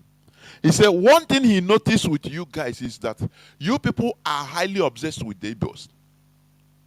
Why are they obsessed with the Igbos? Because they see our character as absurd, that we are ambitious. We want to, it's not their life. They are fatalists, according to Lugard. They don't have ambition. So if you're a shoe shiner, you remain a shoe shiner until you die. And your children will take over from you, become shoe shiner. They don't want to go, they can never grow up. So they see us, our character, our ambition as absurd. Do you see? That is, their ideology and ideology are not the same. Not only not the same, they have to fight each other. That is why we are where we are today. Because they defeated us. So they brought us down. They brought us our ideology down. So they are now, we are seeing us as people. How can these people? Look, you heard what Ahmad Bello said, answered him. Listen to his answer. Could you perhaps explain that to me? Well, the Igbos are more or less the type of people whose desire is mainly to dominate everybody. They look at us as dominators because you know his reason now. Because you want to improve every day. We don't want to be stagnant. So, but it is not like their culture. Their culture is different. They are stagnant. They come and tell you that Allah is Allah that made it like that. So you have to be, if you are a poor person, a beggar, Allah put you there, so you have to be there. You don't need to ask Allah question. That is their own thing. But our own, we believed in making things, creating things. We can change our lives positively. It is in our hand. So how do you see these two ideologies cohabitating? How? That's why Britain put them in charge of our crude oil, and they say, oh boy, Allah has come. Why are they suffering? Allah put them in charge. That's why they call Nigeria that it is a land of milk and honey, that Allah gave it to them. Britain helped them. They never dreamt of having this kind of space or this kind of authority in a place very wealthy, very, very wealthy like Biafra land, where one person has. Do you know the type of money they are making every day? All these northern politicians. Do you know the type of money they are making from our crude oil, from our gas, with the deals they are dealing with the Europeans and Americans and other countries? Do you know that they don't even allow any Igbo man to be near there? They leave Igbo man behind so that he will be eating the flesh of killing his brothers, telling us that he is the sixth person in Nigeria. Remember, Azikiwe was number one, wasn't he? Azikiwe fought for Nigeria. He suffered everything and fought for one Nigeria. For Nigerian independence. After what happened, they made him a ceremonial president with big babariga, big long motorcade. He was number one. No, he couldn't do anything. Talk less of that idiot. That idiot. He need to be warned. Honestly, Benjamin Carlo, telling us that he is the sixth person in Nigeria. When Azikiwe was the first person, number one person. Before independence, he fought for independence, an Igbo man. But they relegated him. He was the president, but without no single power, which is not done anywhere in the world. Britain played him.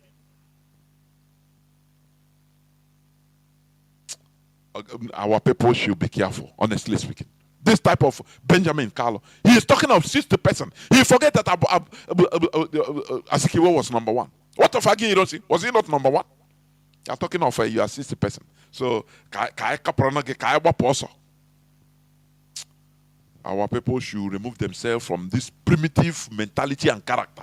Very primitive. You want the Fulani pump you, you feel that you are larger than life. Continue listening to Ahmad Bello. This was even before independence. If they go to a village, to a town, they want to monopolize everything in that area. If you put them in a labor camp as a laborer, within a year they will try to emerge as headman of that camp.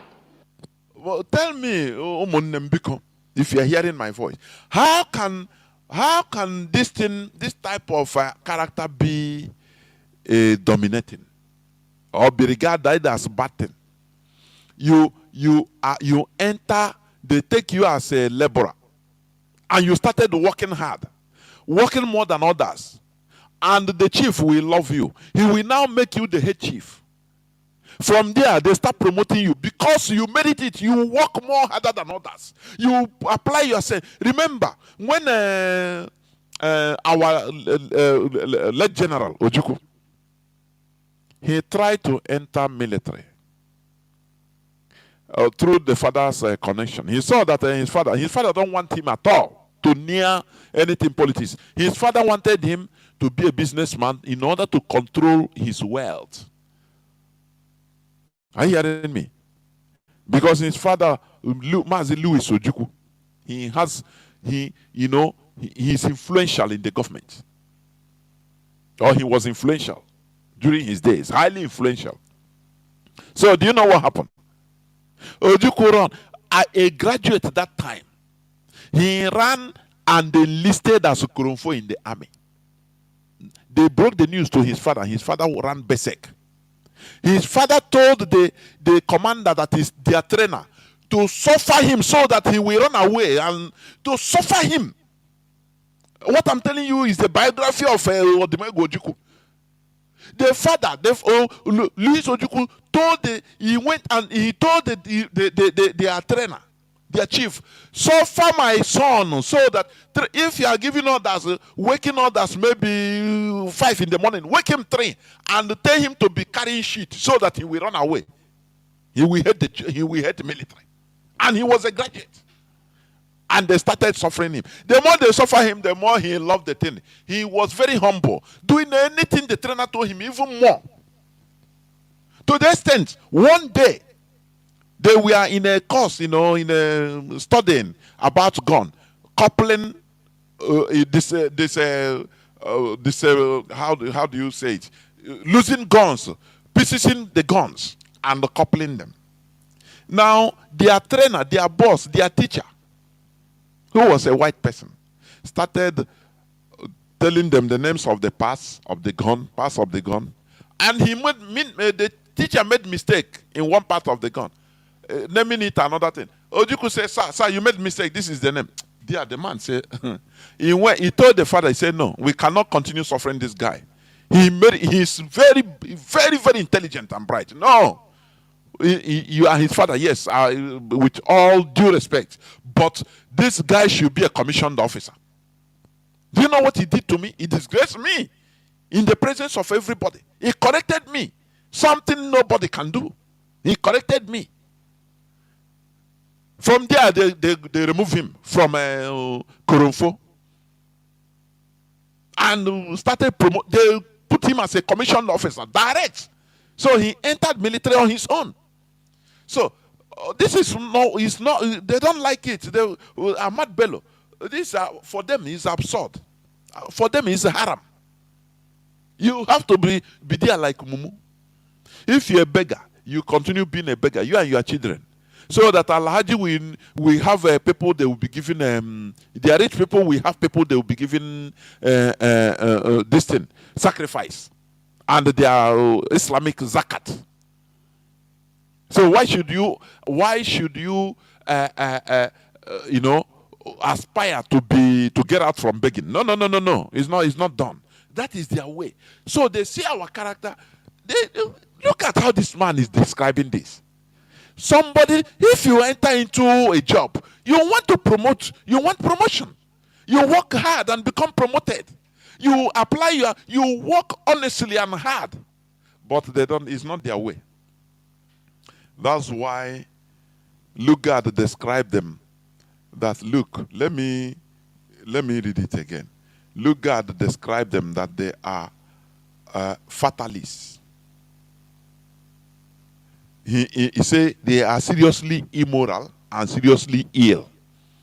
I know any kind of sickness they have it. It's now they are bringing all these things in our land. Before you go to North, there is no type of sickness in this world you cannot see. Because they line up. It's part of their tradition. Once you're sick, you beg. You continue begging. There is no government should not care for you to make you heal. Because if they heal you see a penta, they become a penta. These are people they put us together.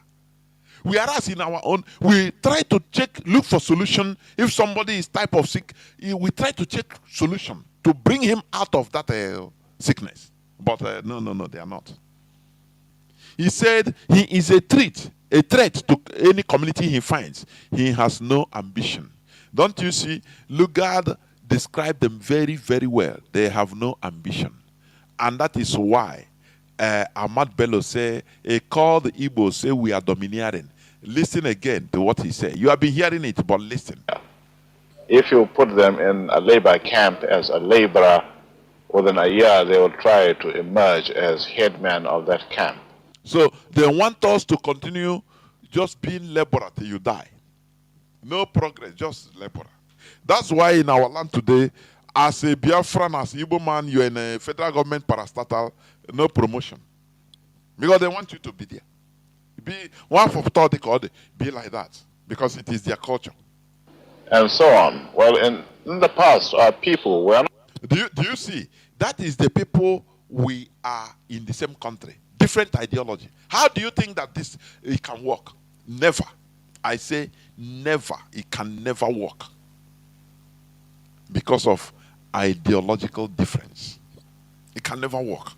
Ideology means also culture. Ideology could be regarded as a form or pattern, of a person or people. That is their pattern.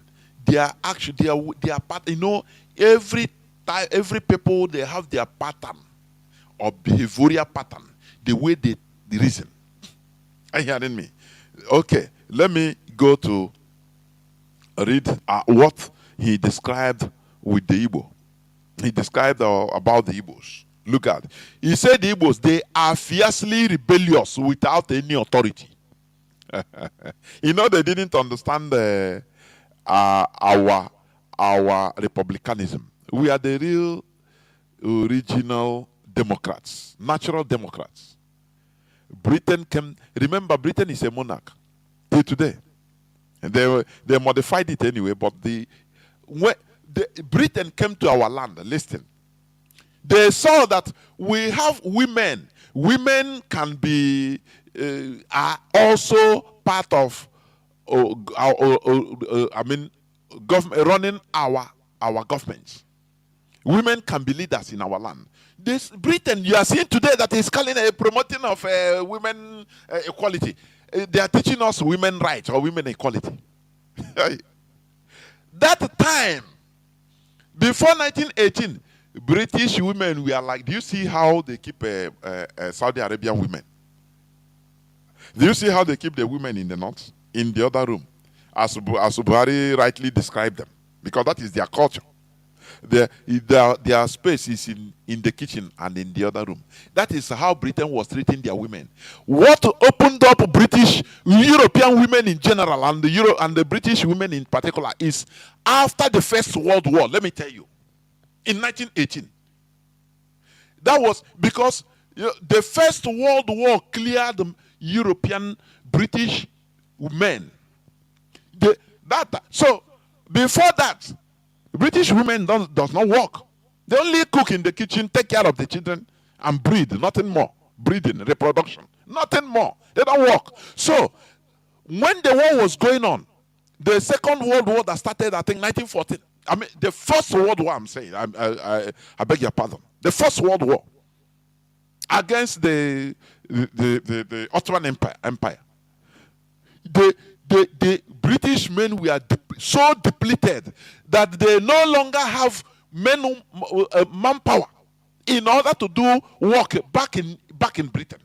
So they started employing British women. That was the first time. What I'm telling you, these are historical facts. Britain that is telling us about woman rights, this and that. They saw it in Biafra land far, far back when they came into our land. That our women are active politically, everything. They were active as men.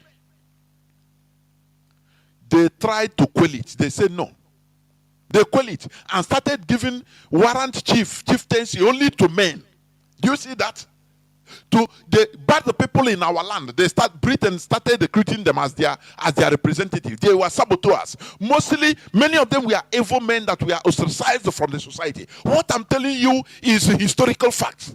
Some of all these, the original warrant men and women that time that have chieftaincy that Britain put as warrant chiefs that time, we are the people that were pursued from village, from our communities, that people that committed crimes against the land, people that slept with their brothers' wives, people that killed, people that did one horrible crime or the other. Britain, through the missionaries met them and say, you people, what happened? He said, no, we committed crime in our life. They said, no, believe in Jesus Christ and everything, no more, no longer. That is the way they entered our land. They scattered our system. People don't understand what happened. I don't know Igbo. Not this religion. People don't understand it. In a queer people came or these are without a form of void. Igbos, we are now like without a form of void, I'm telling you. No direction, no magnitude. Because they destroyed our ideology. Our culture, they destroyed it. And gave us something else. The people that we are very evil in our land, that we are serving just like prison sentences. It is them that we are empowered by through the missionaries. Missionaries told them, hey, believe in Jesus, and they confess. People that we are ostracized from the villages. They need any solution.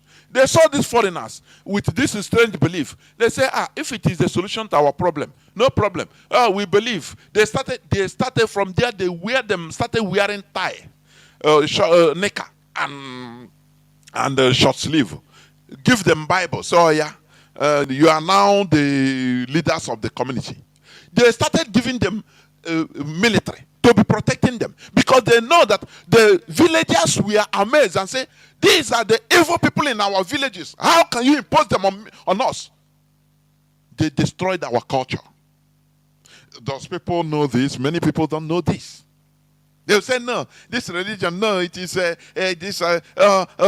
3:16 say, you don't know how they put it in our land. You don't know. You don't know. That's what they completely decimated our culture. They turned the evil people into the leaders of our land. They made them warrant chiefs, made them rich. People that were hated in the village, they regarded as ndojo, bad people. Now these foreigners came and they become their agents. They become servants or in their servants in their churches. They now make them to be reverend fathers. And they are rich now.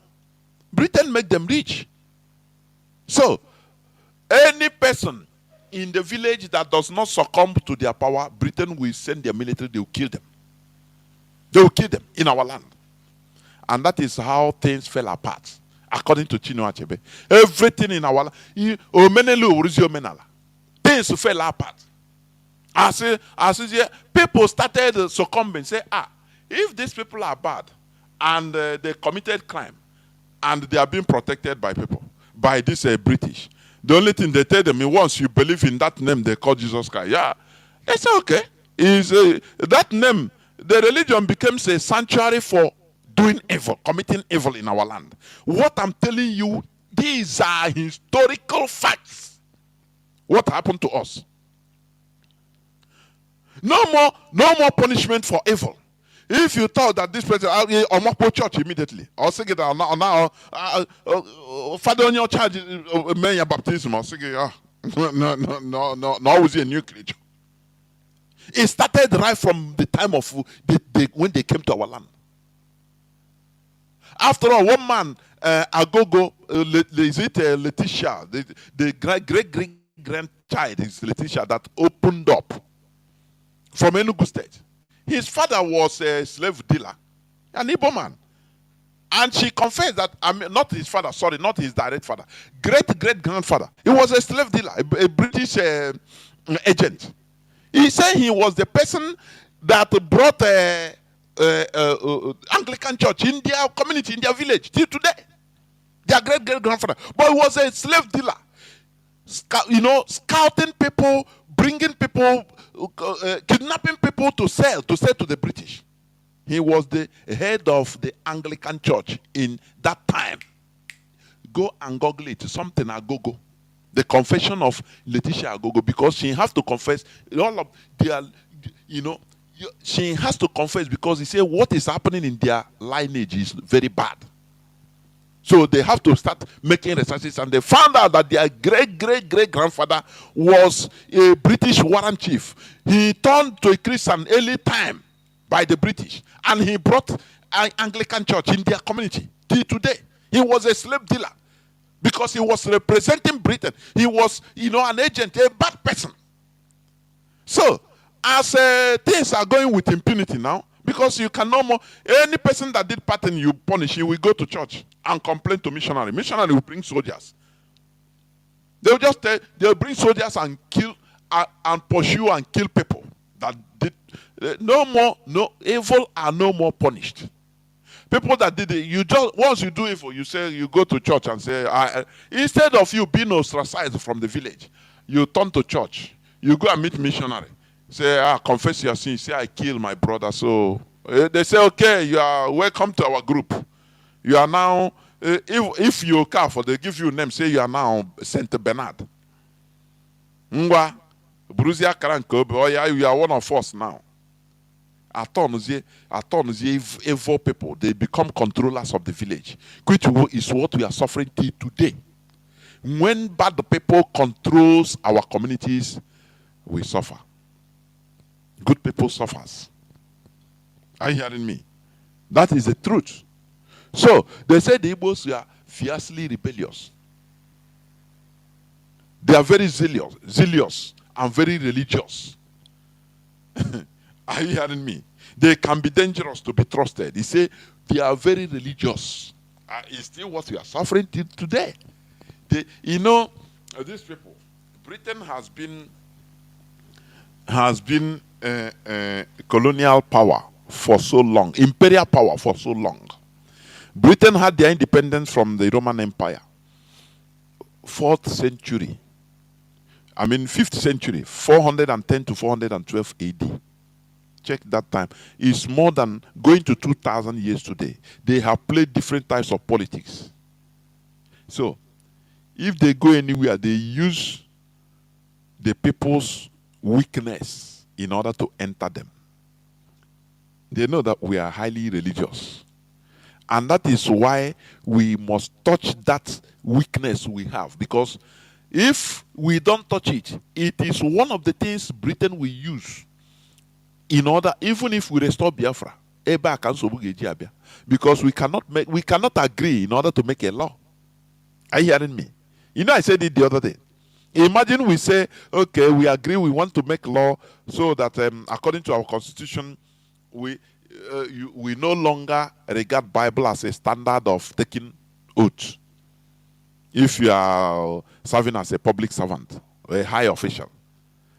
Do you know what people will say? No, God say, don't swear. No, it's only the Bible I know.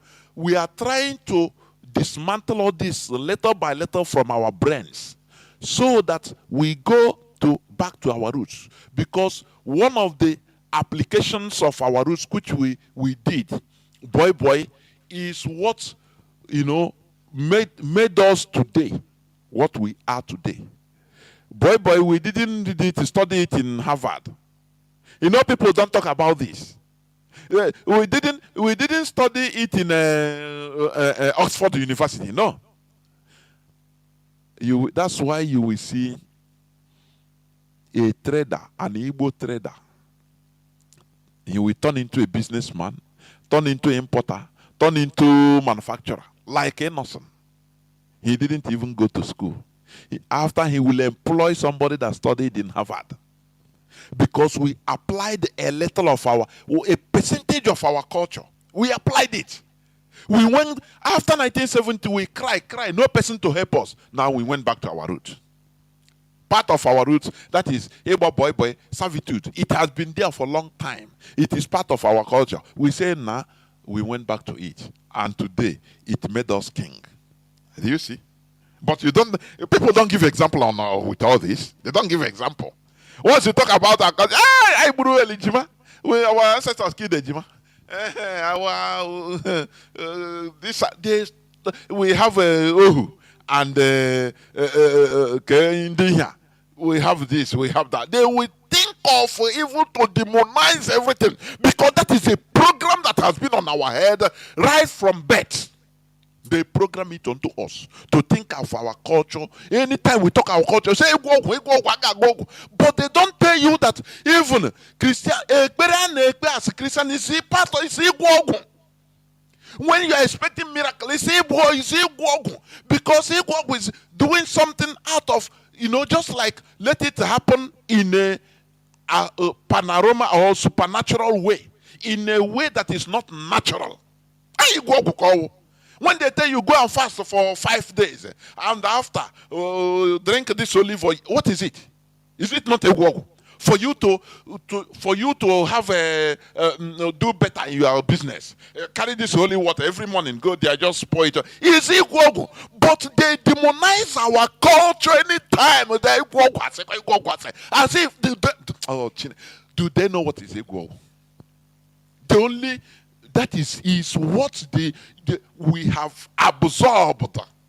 They have tried to, they drilled it in our brains. When we talk about our culture, it's only bad thing. They will not tell you that, we use our culture to survive after the war. Yeah, boy, it's part of our culture. No person refers to that. No. Why will you refer to that? Because everything concerning our culture is evil. So why will you refer to that? They continue propaganda, and it is stuck in our heads. They're stuck in our heads. And but I'm happy. Do you know that the first church that came to Igbo land, it came to Onitsha? I've said I've preached this. The first church, Onitsha and Obosi. And it is from there, through one of our brothers, that they are trying to untie. For you to see that nature, it goes from there, where it started, now from there, is trying to untie. From the same Onitsha. The first ever church that came in our land, Anglican church, is in Onitsha. In 1854, 57 or 58. After Catholic Church, after a few years, Catholic Church came, Obosi. Eboshi kwe na togashi nwayo. I need to know eguregu nwayo. Things you will not understand it. Let us continue. So, what am I trying to say? I'm talking about ideology, please. Ideology could be regarded as a form or pattern of a person or a people. It is a science of ideas. An ideology is a set of beliefs or philosophies, especially those held for reasons that are not purely born out of knowledge. That is why you see some ideologies, some ideologies are, some countries, some people like Saudi Arabia, they have the ideology based on their religion, the belief. Europe had their ideology. Europe was highly religious before. For your information, they were highly religious. They were slaves to religion. But they saw that they were not progressing. That was why, Enlightenment movement started coming out. People started asking questions. Why are we praying? We are praying God this and that, and we have clergy everywhere. We have reverend fathers, we have pastors that are telling us God this, that, this and that, power day. But we are not seeing, people are suffering. Millions of us are suffering. The peasants are suffering. Only the monarchs are enjoying, with the clergy, the reverend fathers that are sedating them. They started doubting, saying, there is something here. Do you see how naturally human being can be naturally smart? But in our own, our people are, trying to subjugate subdued their smartness. Whenever their brain started asking questions, they subdued it. Reasonable question. They tried to subdue it with sentiment. Europeans, we are asking all those questions until the question enter. This thing I'm telling you is not a one-day job. Sometimes it goes into decades and centuries, hundreds of years. Little by little, people start asking questions. People start saying, no, no, no. This church, no, no, no, no. There is nothing. Which God? God, let God. Why? Why? They started asking. It became discussion in apothecary places, in bars, their bars, in different shops, barber shops as of that time, different places. People started saying, nah, no, no, no. We need to, until the thing rose into popular revolutions. Flames are across. People say, no, we no go agree. No, no, no. The clergymen come and start saying, no, you have to be obedient to the monarchy because they have the divine right. God created them to be where they are. It's God that put. The people said, no, we no agree. That is where they angrily came out. Like in France, they destroyed their monarchy. They killed their monarchy, their kings and their queens. Direct. They chop off their necks. In many parts of Europe, they said, no, damn with all these things. After now, they started pursuing those clergy because they are together. France subdued Napoleon Bonaparte. He subdued the church to be under the government. He said, you must have a license to preach what we tell you what to preach, because our government, people need to grow, not your religion, because the religion is only very few people, the clergy and their cronies, that we are living very big, like what is happening in Nigeria. People are suffering. They continue preaching to you that God will bless you. This week is your week. This and that. Whereas millions and billions of naira and dollar goes to the clergy. They are riding on private jets. They are going on motorcades. Military and police are protecting them. You now, they can kidnap you as a pauper anytime, and your organs are harvested. Instead, they give you stickers, say, put it in your car. Holy Ghost will protect you. Is that not scam? Do you know that if Nigeria is a country, these people that are doing all these things, they are scammers. They are no different from Yahoo boys. I'm telling you. Why should you be arresting Yahoo boys? You are not arresting all these people. People that will tell you that if you drink this water, you become healed, and you are buying it. These are scammers. It's scamming. It's Yahoo. Why is government not going against them? Because they are helping the government in order to quieten, to subdue the people, so that the people will not think about them. People will be thinking that their solutions are in the hands of their papa, daddy Gio. Nothing more. So they disregard the government. They don't care about the government, not knowing that that place they disregarded is their God. Do you see how they work together? So, as ideology, why we cannot stay together in Nigeria is our ideologies are different, and we are trying to imbibe in our heads today that Biafra is our religion, is our ideology, is our culture. Are you hearing me? The term ideology was conceived in 1796 by a French Enlightenment aristocrat called Antoine de Tracy as the science of ideas. Science of ideas. How can you have science of ideas without having dialogue, without debating? Do you see? You must be debating, because the science of ideas, it works with superior argument. The same way, when you, as a scientist, you have to, you don't conclude on theories with sentiment or hearsay. No, you practicalize, you experiment until you prove beyond reasonable doubt that, oh, this thing is the right way. When you mix one molecule of sodium with two molecules of chlorine, it becomes sodium chloride, simple table salt. Is something mathematical. So these scientists will do the experiment and say, okay, conclude the same thing. Another person, that is superior argument. It is mathematical. That is science of ideas. But the problem we have is that this religion has made us not to argue with each other. Arguing is the when you say let us debate now, no. You either believe it or not. Bible say finish. Cure ed, you must believe or leave it. If you continue, you are attacking my religion. Believe what you believe and believe what I believe. How can we develop through this? Tell me, we are looking for Biafra, aren't we? How can you think we will progress through this system? Before God and man, if we don't change our mentality, if we restore Biafra, it will be more quagmire. I am telling you.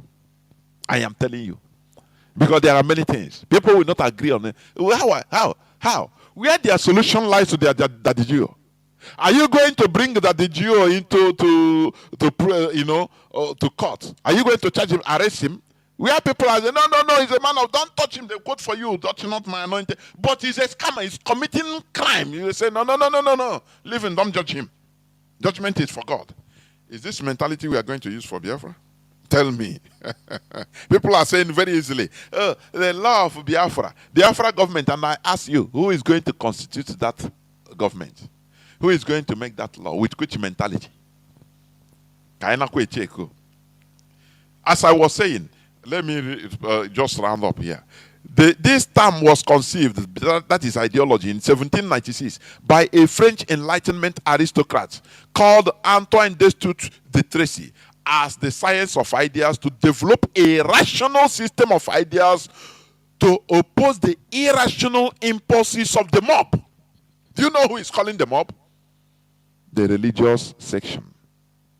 That is the religious leaders that are controlling the masses. He called them the mob. You know the mob now? You know the mob? The mafias. That's it. He called them the mob. Because they know what they are doing. They are just manipulating the masses to their advantage, to their selfish interests and nothing more. So he stepped in and brought, remember, even this French man in 1790, he was even arrested by one very bad French dictator that time. But after they killed that man, they took over and they released him. The person that you start developing, he said, no, we must discuss science of ideology and science of ideas, so that we discuss and know superior argument. What is better for us to progress? That is how they built Europe you are enjoying today. But to do your own like that, no. Some people are in Europe, but they are working, sending money for either the man of God to pray for them. Somebody that is in Nigeria that does not have electricity. They have power. They cannot pray so that electricity will flow everywhere. They have power, don't they? Didn't this guy say Mazi Nnamdi Kanu is coming out? Was it last December? Where is he today? Had it been, he came out, hey, I know people that even in this movement that we start writing, hey, this is a man of God. You see, this. Let us remove ourselves from this useless mentality and the sentiment.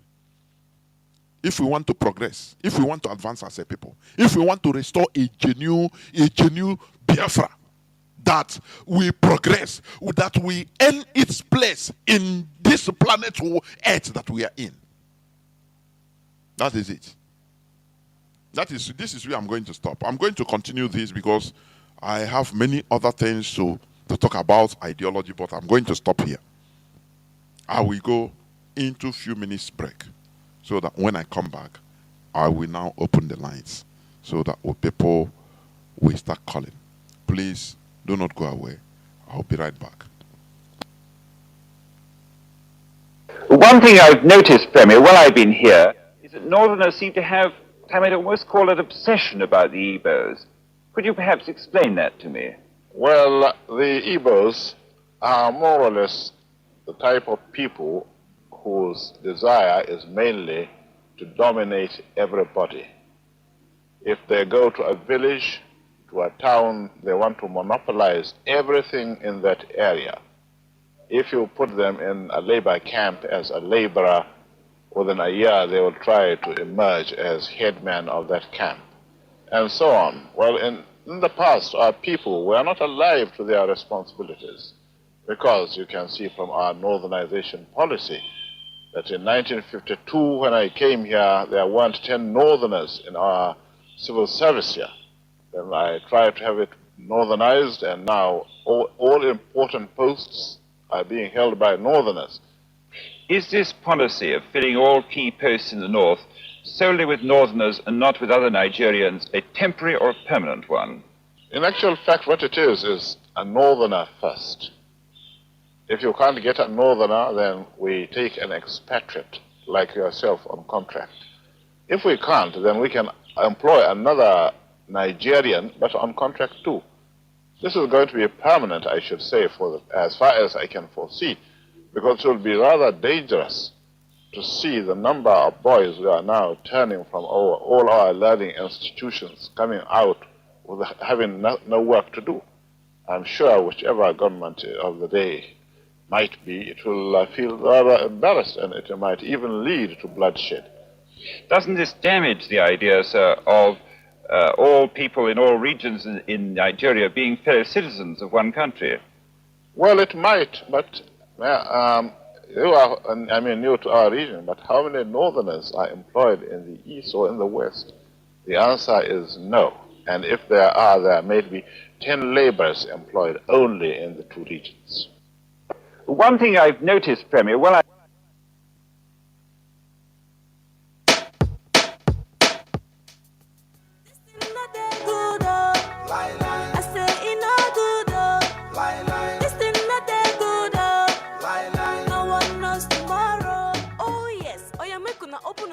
hear this one.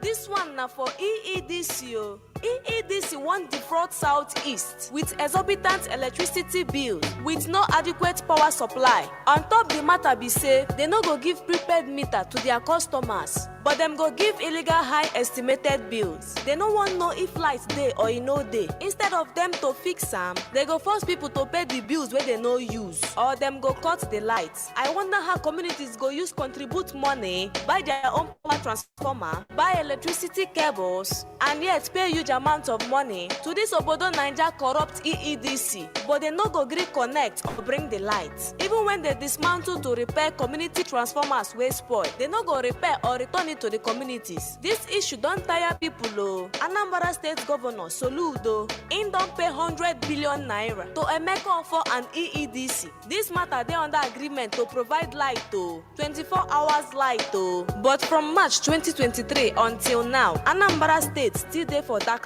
Emeka for don frustrate other companies wey won't give us light. The koko be say, EEDC na the reason why Southeast no dey develop. This thing not dey good oh. I say it no good oh. This thing not dey good oh. No one knows tomorrow. Welcome back. This is the Radio Biafra House of Service coming to you through Radio Biafra London.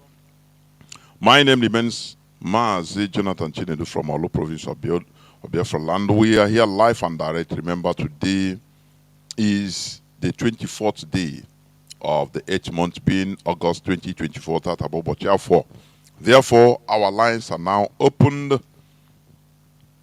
Our direct line is +1 213 328 6224. I repeat, +1 213 328 6224. Our WhatsApp line is, our WhatsApp and Signal line is +61 405 142 547. I repeat, +61 405 142 547. You can call us and give us your view. Even if it is opposing view, there is no problem, as long as we can be civil or civilized in our discussions, because we must get it. We always bow to superior argument. That is our watchword. Bowing to superior argument. Not the bowing to sentiment, no. Bowing to superior argument. Because we are trying to restore a country We are trying to restore a country that is far, far, far from Nigeria in behavior, in everything, development, to a country that will develop, that will be progressive, that will be advancing, that we can, through which we can show our progress, our peculiarity, our natural talent, and earn our respect in this planet Earth. Because now we don't no respect. Is it not British this thing that is clamoring, telling now they remember Biafra, they come to Aba, they remember Igbos, they come to urge us, come and we will give you visa. No more test of English as a foreign language. For you to come, for us to, for our men and we young men and women to come, go and fight for them. That they are all why wouldn't? Because that is why Nigeria is created. That is why Nigeria, they created Nigeria so that they can have access to everything raw material, both human raw material, very cheap raw material. That is why now they are in need of men. British men and young men and women, they are not interested to, they don't want them to enter into the army, send them to go and die.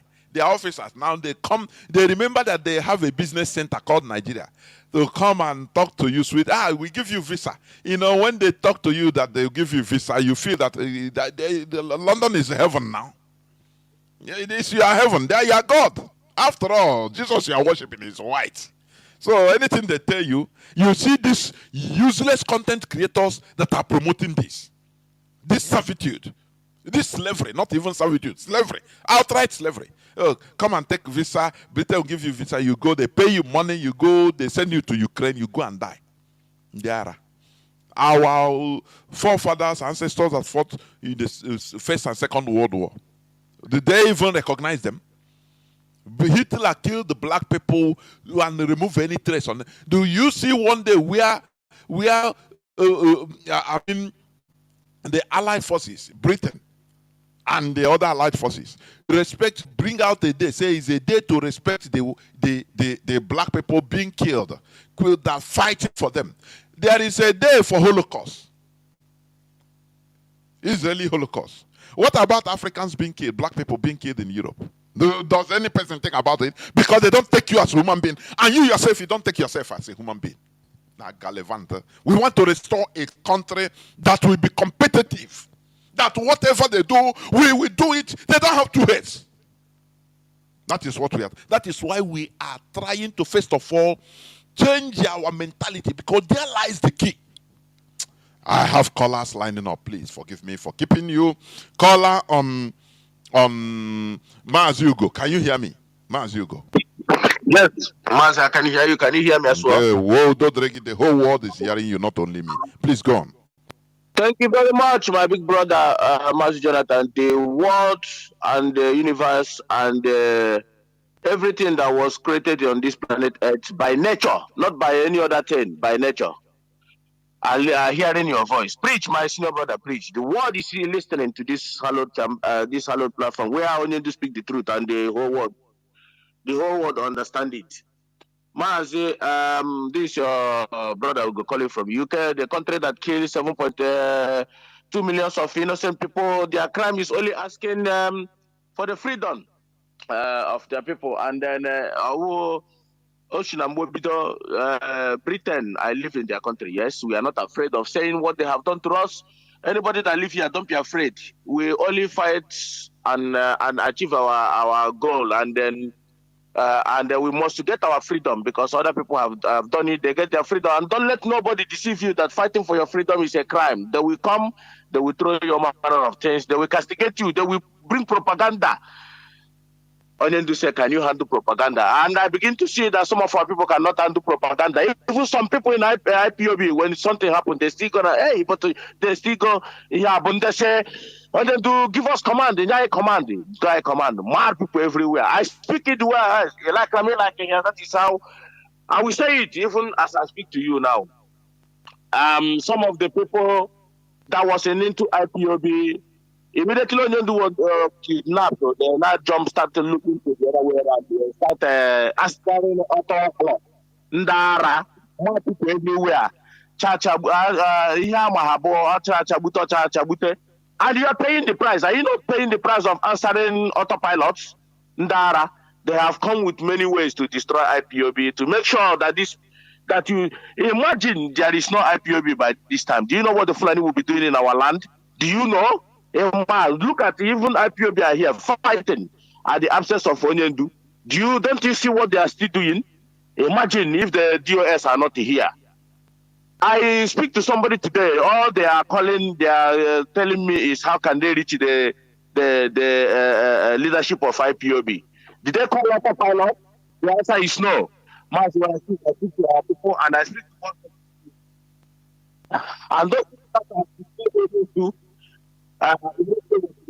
immediately was kidnapped by the coming to the other way around, listening to imbecile somewhere. I cost you both morning and night every day. The money you contribute for Eberima to kill our people, that issue that Bagala Kinologi, Nimara, he said, I pray every day. Mazi, let me come to the reason why I'm here now because the death of Ahmad Bello you play, the money is very, very important. You know,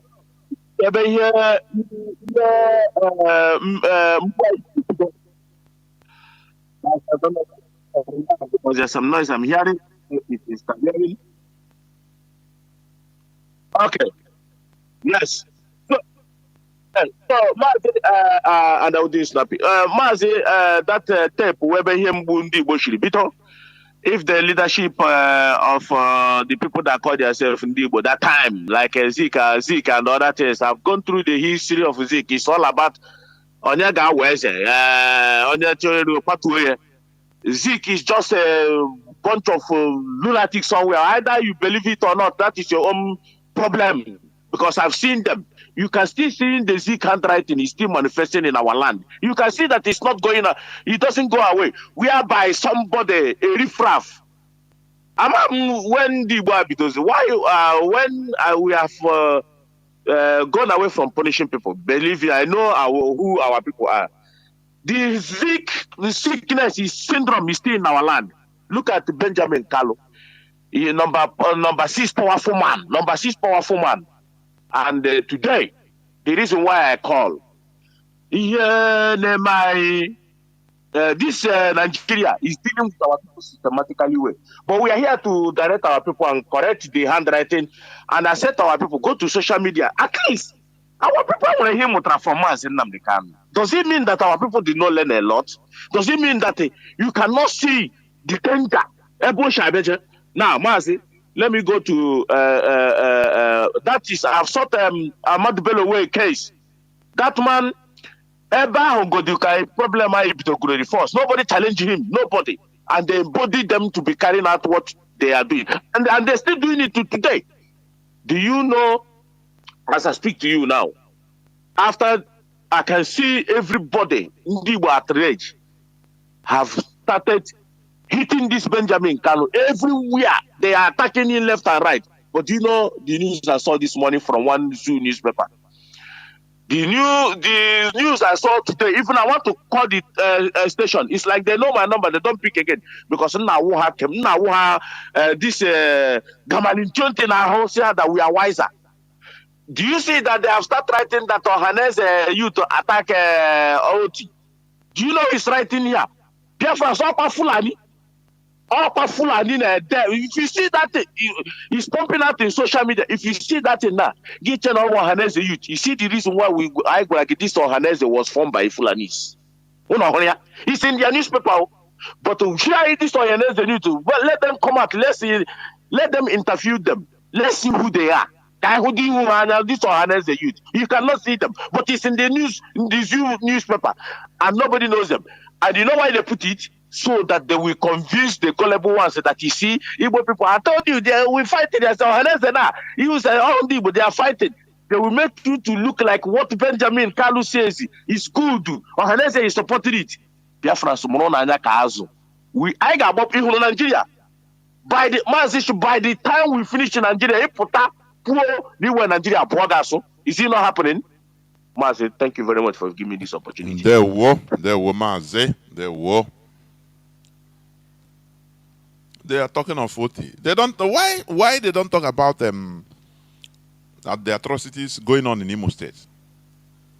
We'll be crying, shouting everywhere in the social media, organ harvesting. Nigerian soldiers are killing our people, gunning innocent people down in Olo, in Imo State. No way, they don't carry it. They don't talk against Hope Uzodinma, who they put there. Instead, they rewarded what is his name? Kekere or what? Ekun. The Supreme Court judge that imposed Hope Uzodinma, that did the dirty job. They don't write against him. Nothing. Because they know what they are doing. Then they don't want our land to be progressive, to be peaceful. Because it is the policy right from after the war. They made the policy. Britain give them a stamp, say stamp sealed. Igbo land to punishment. Biafra land should never be developed. No development. That's why when they borrow money from China, they will exclude Southeast. Look at in our coastal region, they call Niger Delta areas. It is the highest polluted piece of earth, piece of land in this earth. The highest in this planet Earth. Uranium level, I mean the radioactive level is 4 times normal. Everything abnormal. And you think that is normal? You think that Nigeria, we are safe in Nigeria?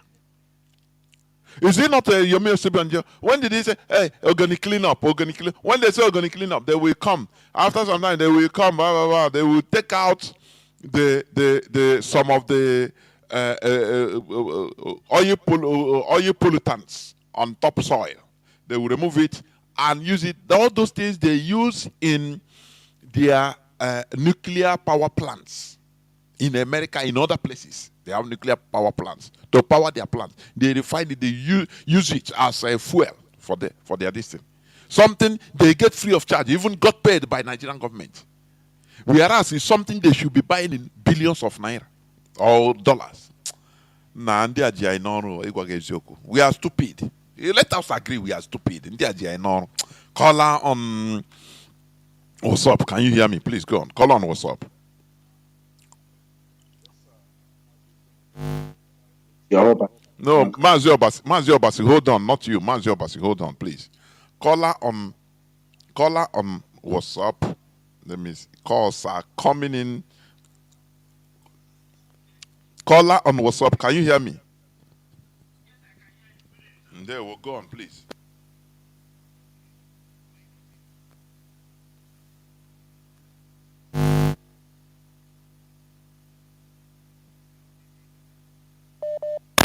The protocol observed. I thank God for making it possible for me to be in this generation of IPOB, because IPOB is all we have now. And also want to use this opportunity to thank our beat, Mazi Okachi and his team, for the lecture they gave us this evening, the lecture of the year. But I want to point out somewhere one of the places they talk this place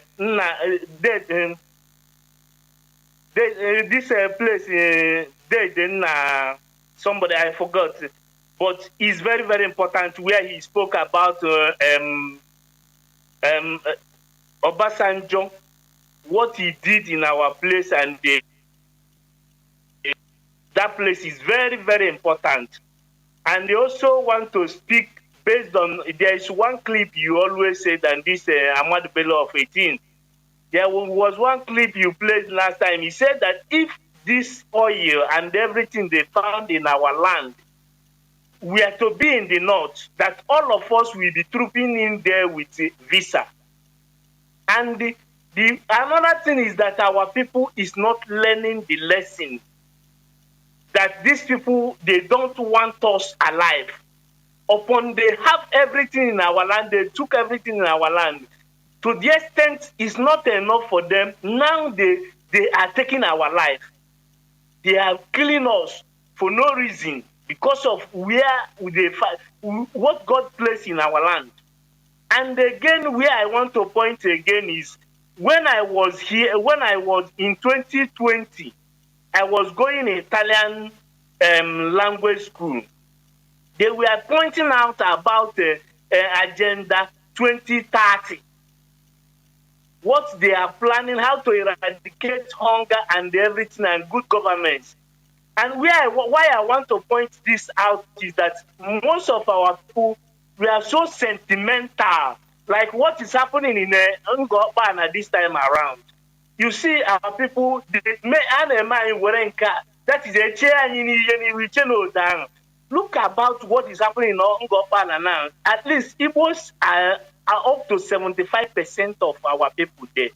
We think that he is Otosi Agano Otankodi. And because of Guinea, our people, it's true that things are not working well for us now, but we must use our brain. We must be very calculative because these people, they are coming in many ways. They are coming in many ways. That's all I have to say. And another thing is this constitution of 18 you are talking. Anytime you talk about it, I always have a ghost bomb because it's truth. What you are saying is truth. A lot of our people, even those who don't even take in this struggle, if you see where they are talking about, tomorrow I said it, Igbos are not religious. I would have asked, okay, let me ask you one question. You know that when we are in a congregation now, when we want to pray with a kola nut, they will ask who is the elders in this place. They always give the elders the kola nut. What is the reason? Mazi, are you asking me? No, Mazi Jonathan. Yes. Are you asking it as a question? Okay, I think I cannot hear you. Thank you. God bless you and God bless Biafra. Thank you. I don't know why you are not hearing. My goodness me. I don't know why you are not hearing me. It is our culture because the oldest is respect, number one, and is wisdom. It's not now that they bastardize eldership. What we have today is old men and women, not elders. In our culture, we respect elders because, the more you grow, the more you grow in age, the more you have more experience in our culture, normal. And we respect old age as elders. But today they have bastardized it. So we must continue. Caller on signal. Mazi, Madabuchi, can you hear me? Call on. Yes, my brother, I can hear you. There, Mazi.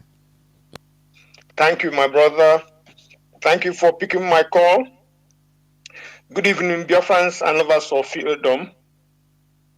Mazi, before I go for the topic, I want to tell Biafrans, once you call any radio or program, even in social media, just greet the person, just thank the person for picking your call and go on to your contribution.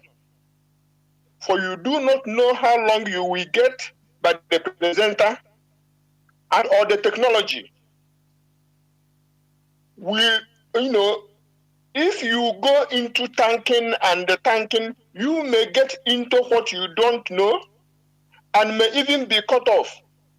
It had happened to me. And it makes you sick. Because I was rattling on a program. After rattling, I said, okay, I want to hear your response. But I didn't hear anything from the other end. And then I text the guy, I said, oh, I was cut off. And it made me sick. But we must continue. My brother, why some people don't want us to talk about Renaissance and our mind reset? They would argue that our people have been Christian for 180 years to 200 years. So talking about mind reset and or Igbo cosmology like joining our ancestors after death or in reincarnation, are arrant nonsense. And you ask, how many thousands of years have our people had our cosmology, spirituality, and belief before the advent of the Europeans and their belief system, which they no longer live, act, nor govern by? The question now is, are we going to continue to live with superstition, even manipulative mindset, because they have been programmed into our people for 180 to 200 years? And the people who argue this will not call into this program to argue their position. Now, why is Biafra our ideology? Because, like you said in your presentation, my brother, it's what brings us together, the way we act, the way we think for communal interest. It's not, I believe in, I'm a cherubim, I'm Seraphim, I'm Catholic, I'm Anglican, I'm whatever. That is your personal business. Whenever it is about Biafra, it is about communal interest that supersedes any other belief beyond personal interest. And then I'll give an example. In the United States, in the Russian Federation, in Iran, in Israel, in Egypt, even in South Africa, they have different belief systems, different tribes, different religions and all that. But you get into these people's armed forces. Once their land is going to war or need your service, you come there to work for your land, not about your religion or about your ethnic group. That is what Biafra is to us. That's why we say that Biafra is our religion. That's because it transcends any personal interest. And what again am I saying? Our leader have said it when he was on radio, that what you believe in is not much of his concern, but Biafra will be like what joins us, and we will work for regardless of where we believe in. And I will digress a bit to what is happening to us in Nigeria today. They are arresting our people, accusing them of arms manufacturing, accusing them of being insurgent and whatnot. But he who alleges must prove. The allegation and accusation on one side, but are the accused allowed to defend themselves with help of an attorney or a group of attorneys in a free and independent law court? How many Biafrans are being extrajudicially detained for months and years until today and counting? Biafrans demand referendum, and you are keeping them in permanent detention or endless trials. And you treat the terrorists with kid gloves, settling and resettling them, pardoning them, and even inscripting them in the armed forces and other gainful engagements. So what is what did I say? What is Nigeria with two-tier legal systems and multiple-tier citizenship? What is the basis of this contraption called Nigeria? What is the basis? People are leveling our crops still. In LA, I saw a woman wailing, her cassava crop was leveled.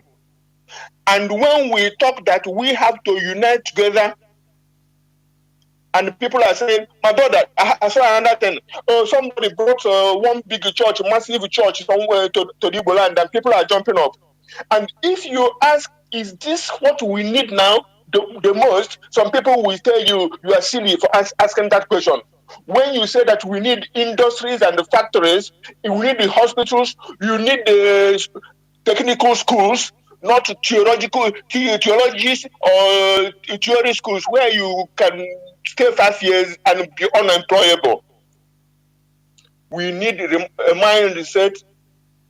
You need a renaissance, my brother. I'm to you in this quest, and please, I beg you to make a presentation about this call for people to join so-called Commonwealth Army. Which Commonwealth? Before now, going from Nigeria to Britain is like going to heaven, and now they know there's something called Commonwealth. Because the ban Ugoson, our people, Hamuranya Kazo. Thank you, my brother. Good night. There were Mazi Madabuchi. There were. Mazi Obasi, can you hear me? Mazi Obasi, are you still there? Yes, I can hear you loud and clear. I hope I'm coming out. Yes, go on, please. Go on. No, Mazi. Greetings to you and all the listeners. My name is S.C. Obasi. Contributing a little bit to the program. I'll start like our leader, Mazi Nnamdi Kanu, once said. He said, even those who claim to be Christians don't even read their own Bible. Few years ago, myself and one of our comrades went on an evangelism. So we meet one of one of our brother, and he started complaining. I told my brothers, just know, they want to back church. No didn't know. I say that, omena. I said, church. That is his only reason why he tells us that he cannot join IPOB, because if he goes there, IPOB can say because if one year okay now, on a choosing so now, what the shit. What the shit. Then we started discussing. At the end of the day, I said, I make a kind of this girl in Ebana. Yeah, so we say, when I go this girl in Eba, and did you go wine?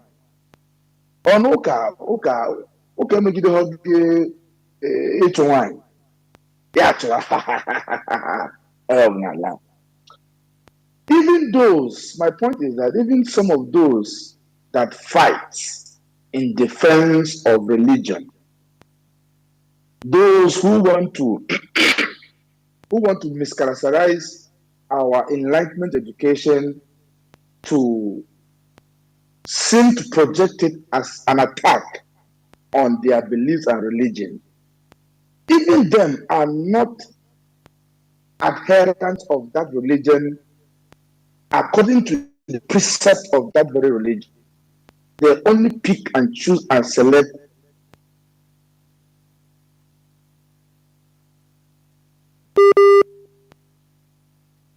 themselves at whatever point they did that they find themselves. Our teachings here has nothing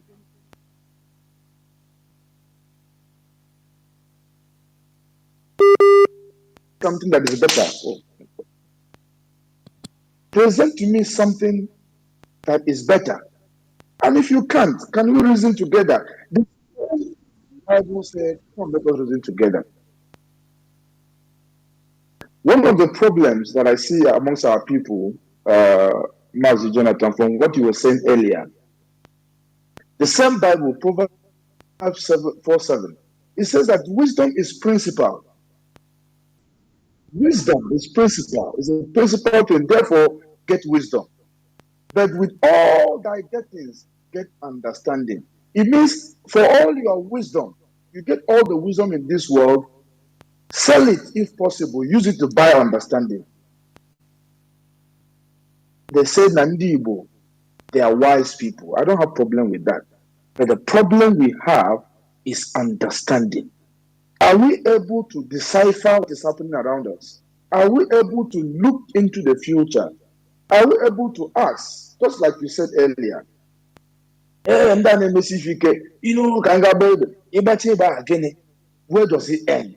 What is the end game? What is the objective? What do you intend to achieve?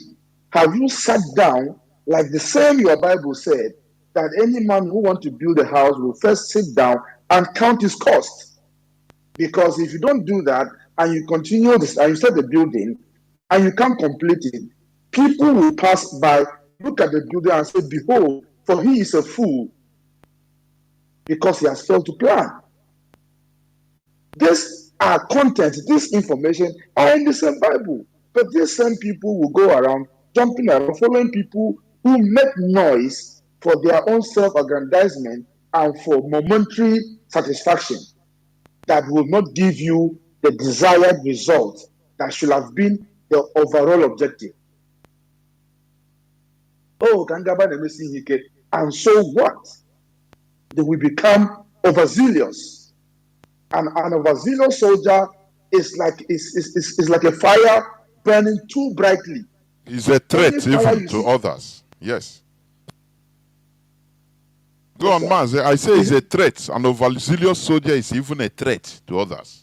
Exactly. It's like a fire burning too bright. Any fire that burns too bright goes off easily.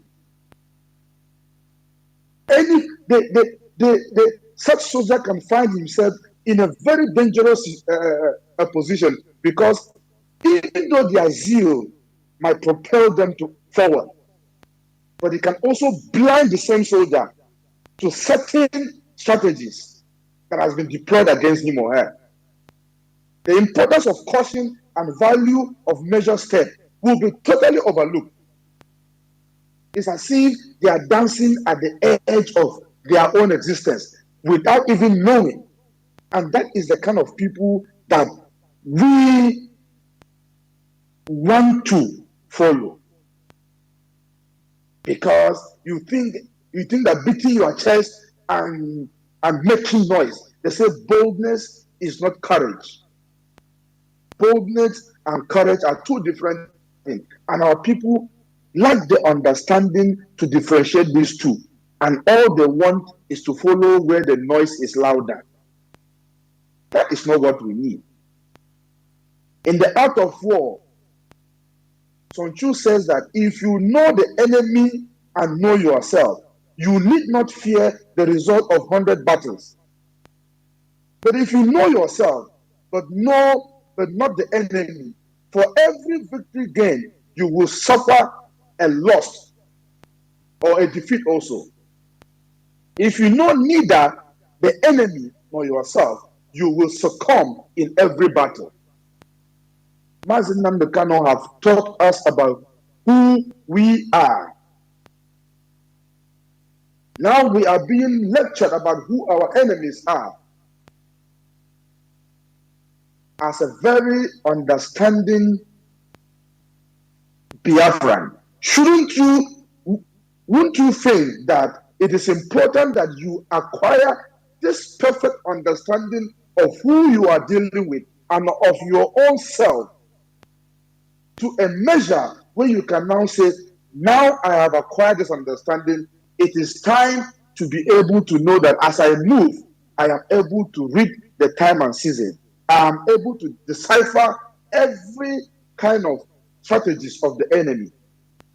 But no, we want to go first and find out the result later.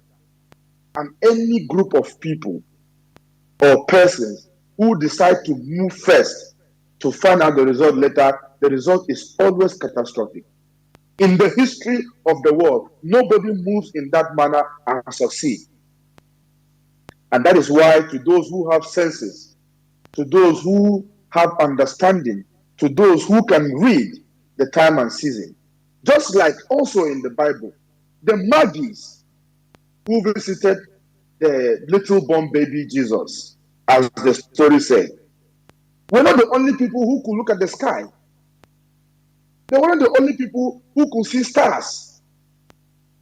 The prophecy had been made years before But there were astronauts. There were people who have special understanding of the stars, of the moon, and they could see that this very star is different. Let's follow it. That story is true or not, the principle is what matters to me.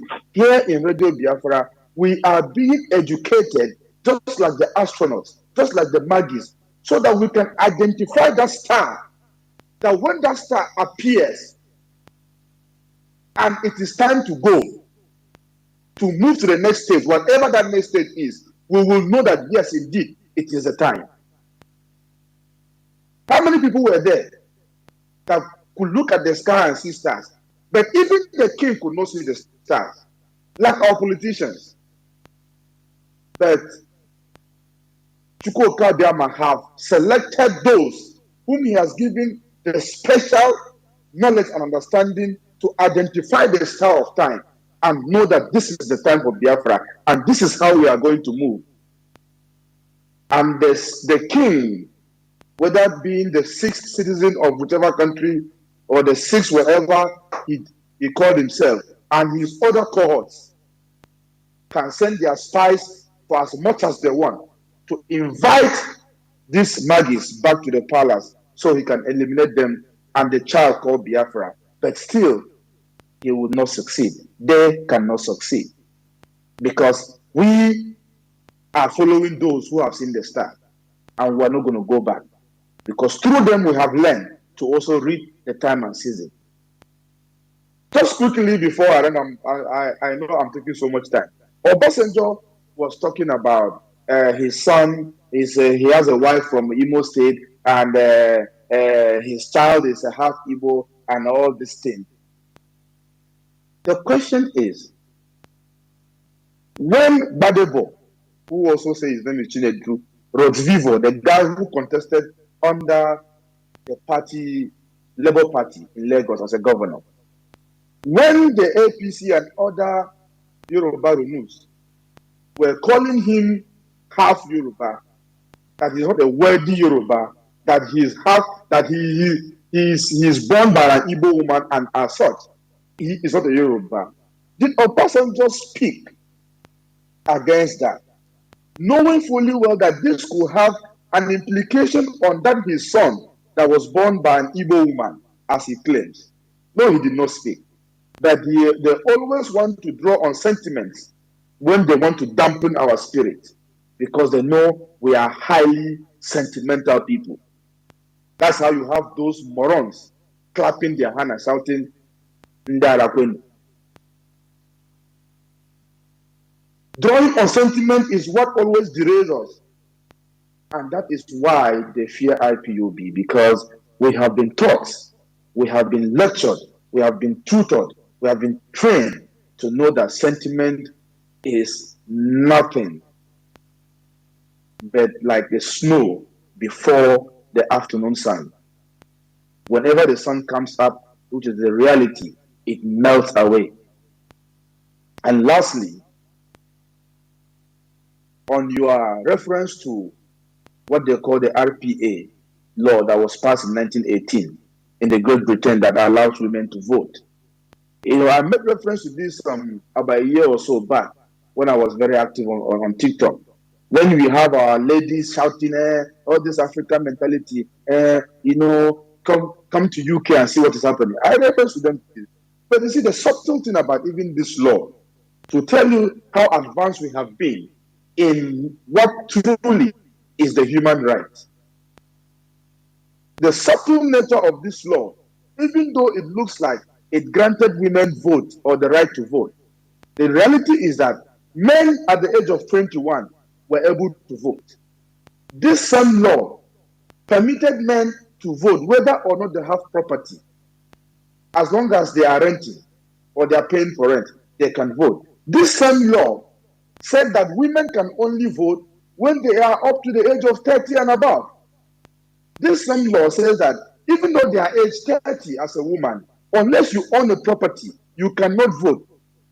And your property should have at least, and if you are renting, your property should have at least a yearly rent value of at least £5 or more. In 1918, how many women at that time who were not even qualified for jobs, who were not given work to do, could pay rent that is above £5 in a year at the age of 30? And the last qualification is, or they are married. Today, these same people will come and lecture us about human rights. Biafra has come, and it has come to stay. Of course. Mazi. There were, of course. The people know about this. That Britain, even it was that 1918 they started. During that First World War, the British women started wearing trousers because they were using it, doing something they never, for men's work. Because there were shortage of men. Men were away fighting First World War. Men were slaughtered. So Britain lacked men. So they started employing women on men's work, what women were not doing before. And in order to be comfortable, they have to be wearing trousers. That is where all these things started. But before that time, far before that time, when Britain entered Biafra land, they saw that our women were active. We don't discriminate between men and women. Everything we are doing together. But today, it's them that are telling us, hey, women, they are teaching us. And we are accept it. Hey, African mentality. See, here in London, look at that. Iwonyara. I'm telling you. Iwonyara. Caller on Mazi Chuku. Can you hear me? Caller on WhatsApp. Caller on WhatsApp. Can you hear me? Mazi Chuku. Mazi Chuku, can you hear me? You called me on WhatsApp and you are calling me on direct line. I don't know why.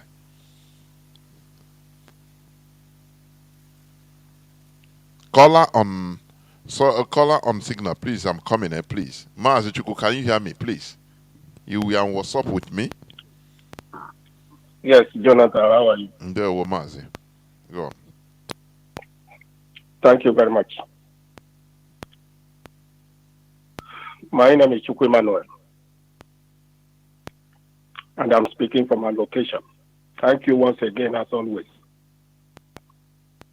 I greet my leader, our leader, Mazi Nnamdi Kanu, the man who set up this platform to expose so many things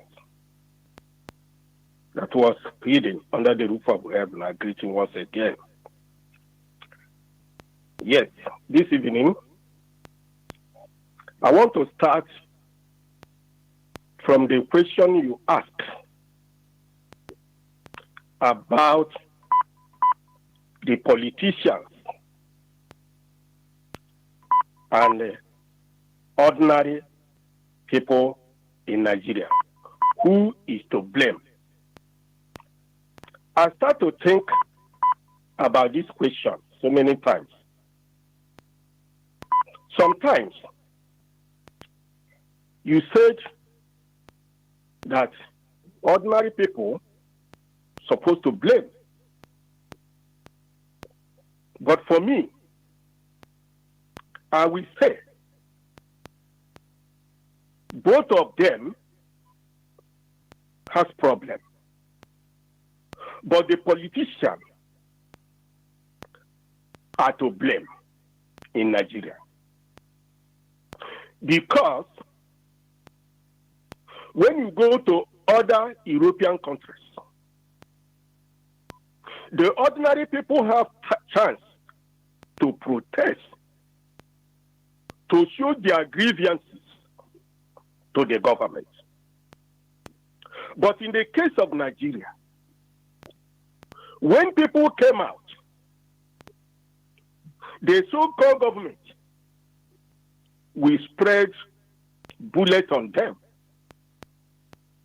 And this made a lot of people to be afraid of coming out to protest. For me, I blame the Nigerian politicians because they hold people bondage in that enclave you call Nigeria.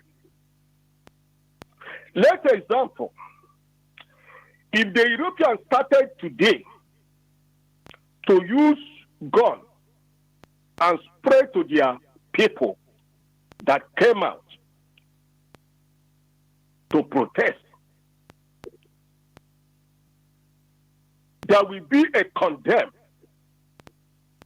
all over the whole world. And it will set the country backward. So in conclusion, as I'm concluding on that point, the politician of Nigeria is to blame. They don't want people to exercise their right. And that was the serious problem. Again, I want to put it clear again. You see these people who are claiming they are tapping criminality in Nigeria. Somebody will come out as a saboteur, as a betrayer, as a criminal, just like Wazirike or Asari Dokobo, or any evil senator in Nigeria will come out and start to spray his evil words. And some stupid people will say they are tapping, you are tapping criminality. That is where you know the useless, the idiot, the useless people that is not supposed to exist on earth.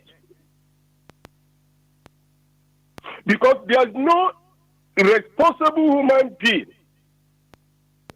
that we say is tapping something from somebody as a reasonable somebody. You can see all these things mostly in Nigeria. The white people don't see black people as a human being. And that is where all these people come to play. How are you tapping evil? How are you tapping evil? That means that you are a stupid person. You are not a human being. You cannot tap somebody's word. It's not made for tap. You must work hard. You do the right thing, and you get the right thing. It's not money. It's not question of tapping. This is what the nonsense religion you call Christianity created in Nigeria. To deceive people, to make people slaves forever. If not to Nnamdi Kanu, if not to Radio Biafra. Nigeria is created for destruction. That is truth. Those people who are in religion in Nigeria are so idiots. They are not human beings. Do you know that constitution of any country is powerful than Bible, than Islam as a religion? That is very, very wrong for somebody to swear in Bible instead of swear in Constitution that he will use and judge him and tell him or kill him or hang him. Because all those things is not in the Bible. All those things is not in the Quran. But you are using religion. You are using Bible to swear. Instead of using Constitution, where they will read, where you have the Constitution will catch up you and cut off your head, if necessary. Then if they give you Bible, you mess yourself up. I think if Biafra comes, Constitution will be what you will swear, but not the Bible, not anything other anything. Because the Constitution is the total law that will take you anywhere they see you. So, what am I saying this evening? I want to encourage our people. Before I stop, Iwanya have died in the office. George Obiazo have died in the office. Because Hope Uzodinma appointed these evil people to be Ohaneze Ndigbo. And I think by now, the Igbo people have to come together and look for their leader by themselves before it's too late. Before Obasanjo, before the evil man Obasanjo will go and join with the Fulani and depose another group, just like what Obasanjo has prayed to have show up few days now. Those group of people or another people that Obasanjo will lay his hand and show as Ohaneze indeed to Igbo people. Because any group that lost to choose their leader, they are finished. If you make this mistake now again, and Hope Uzodinma and Obasanjo continue to force Ohaneze to Igbo race, it is going to be very dangerous. Nnamdi Kanu made up this platform to expose so many things for people to hear and become a human being.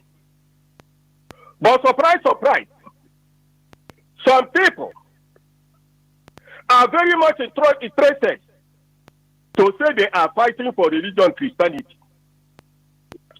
Each time when I listen to this radio, when there is a clip that is complaining from number 1 to 100 and that Christianity has killed in Nigeria, churches was born in Nigeria, I continue to laugh.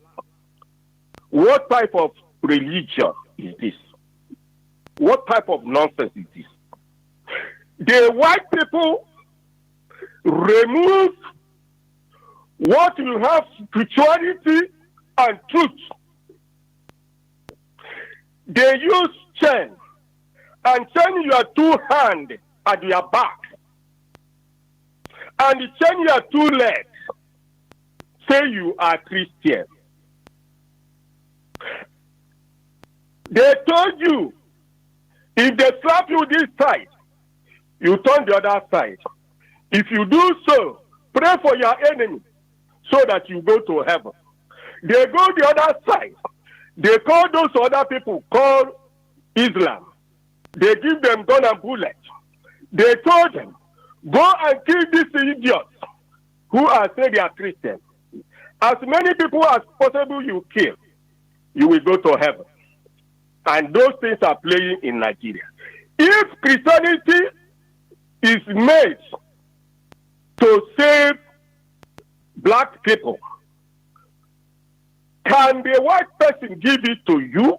The answer is no. The white people know what they did by using Christianity to tie black race. Mostly the Igbo people. Foolish idiots. Thank you very much. Every Sunday. Thank you very much. We must continue. Caller on, let me see, I think it'll be the last caller. Caller on Signal, you'll be the last caller. Can you hear me? Please go on. Yes, Ma Jonathan. There we go. You are the last caller. Mazi. My name is Mazi Fine. Mazi Fine calling from his location.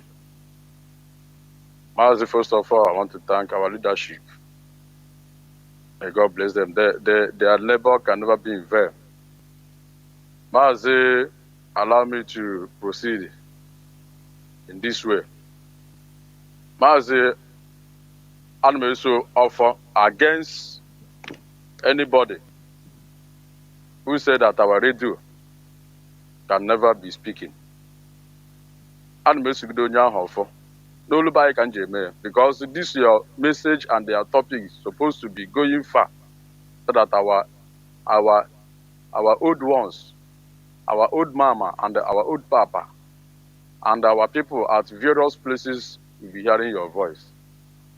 May that person no live to see Biafra. As long as this struggle is concerned, anybody who is sabotaging our radio, may you not live and see Biafra. Mazi, the vultures are gathering, and we have started identifying them.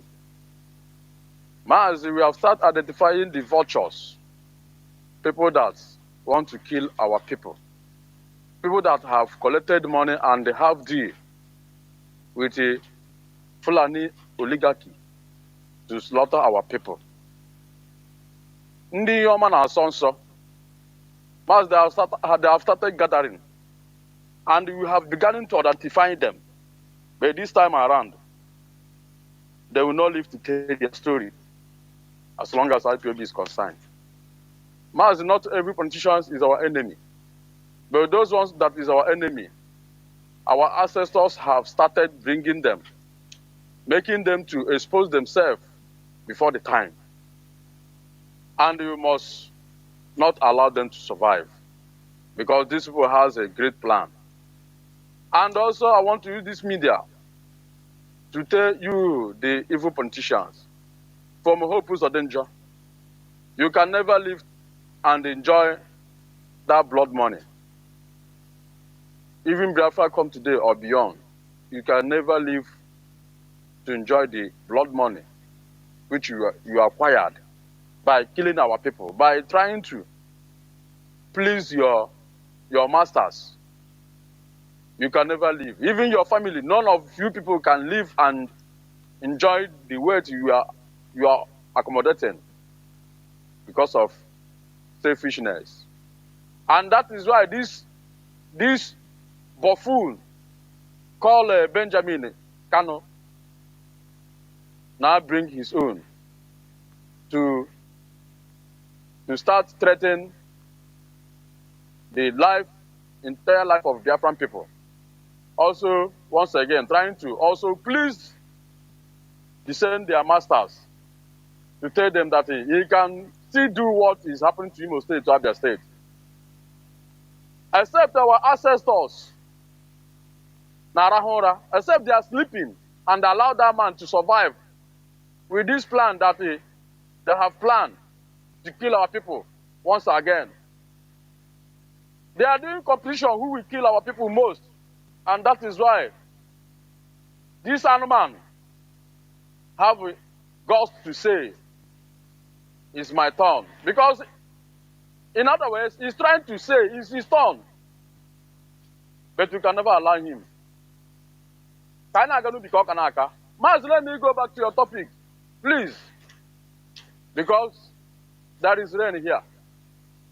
And we have decided, whether good or bad, that we must restore this kingdom of God. Even if on the process I fall on restoring Biafra, let others move forward. Because that's my destiny. And that's what we signed to. It's not an easy job.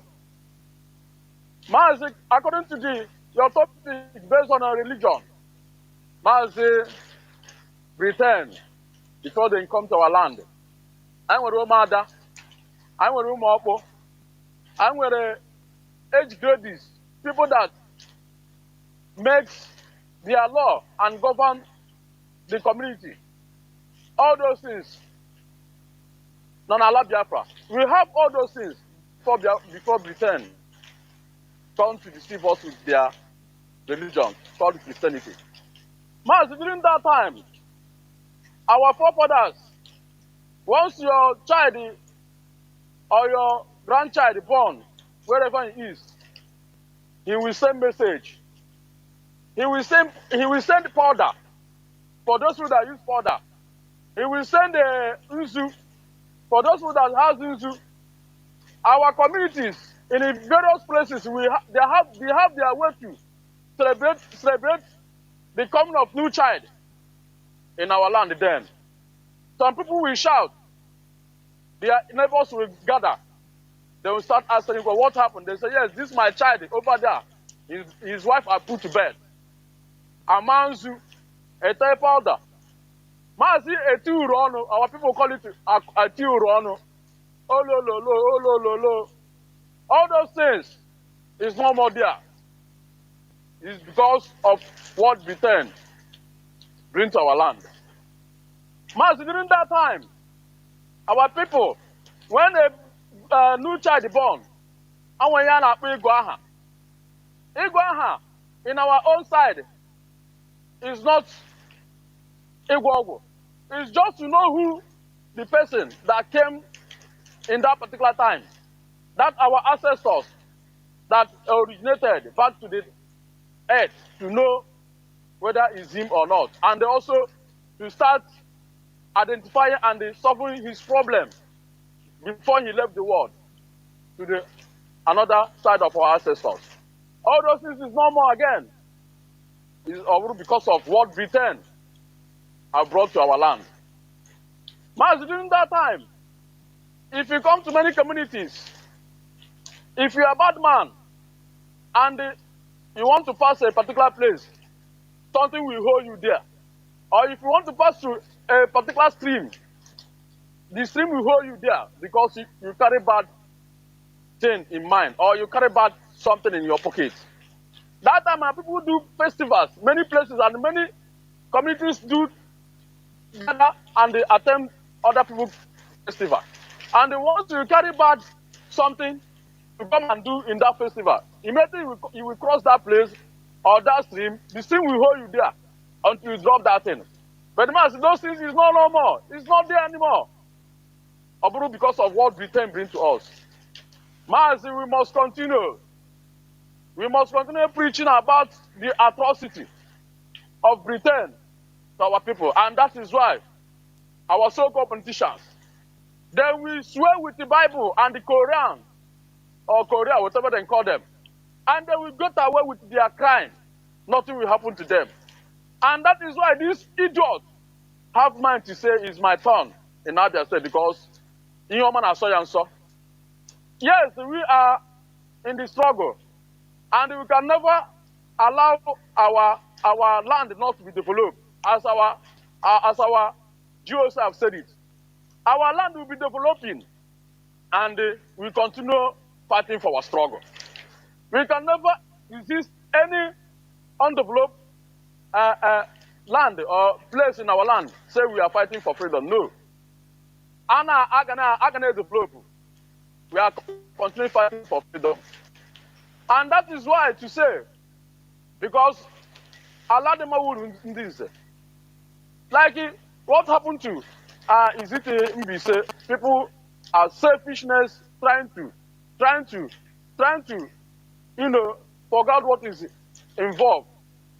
Mas, I can remember when these people want to use this, I don't want to call his name.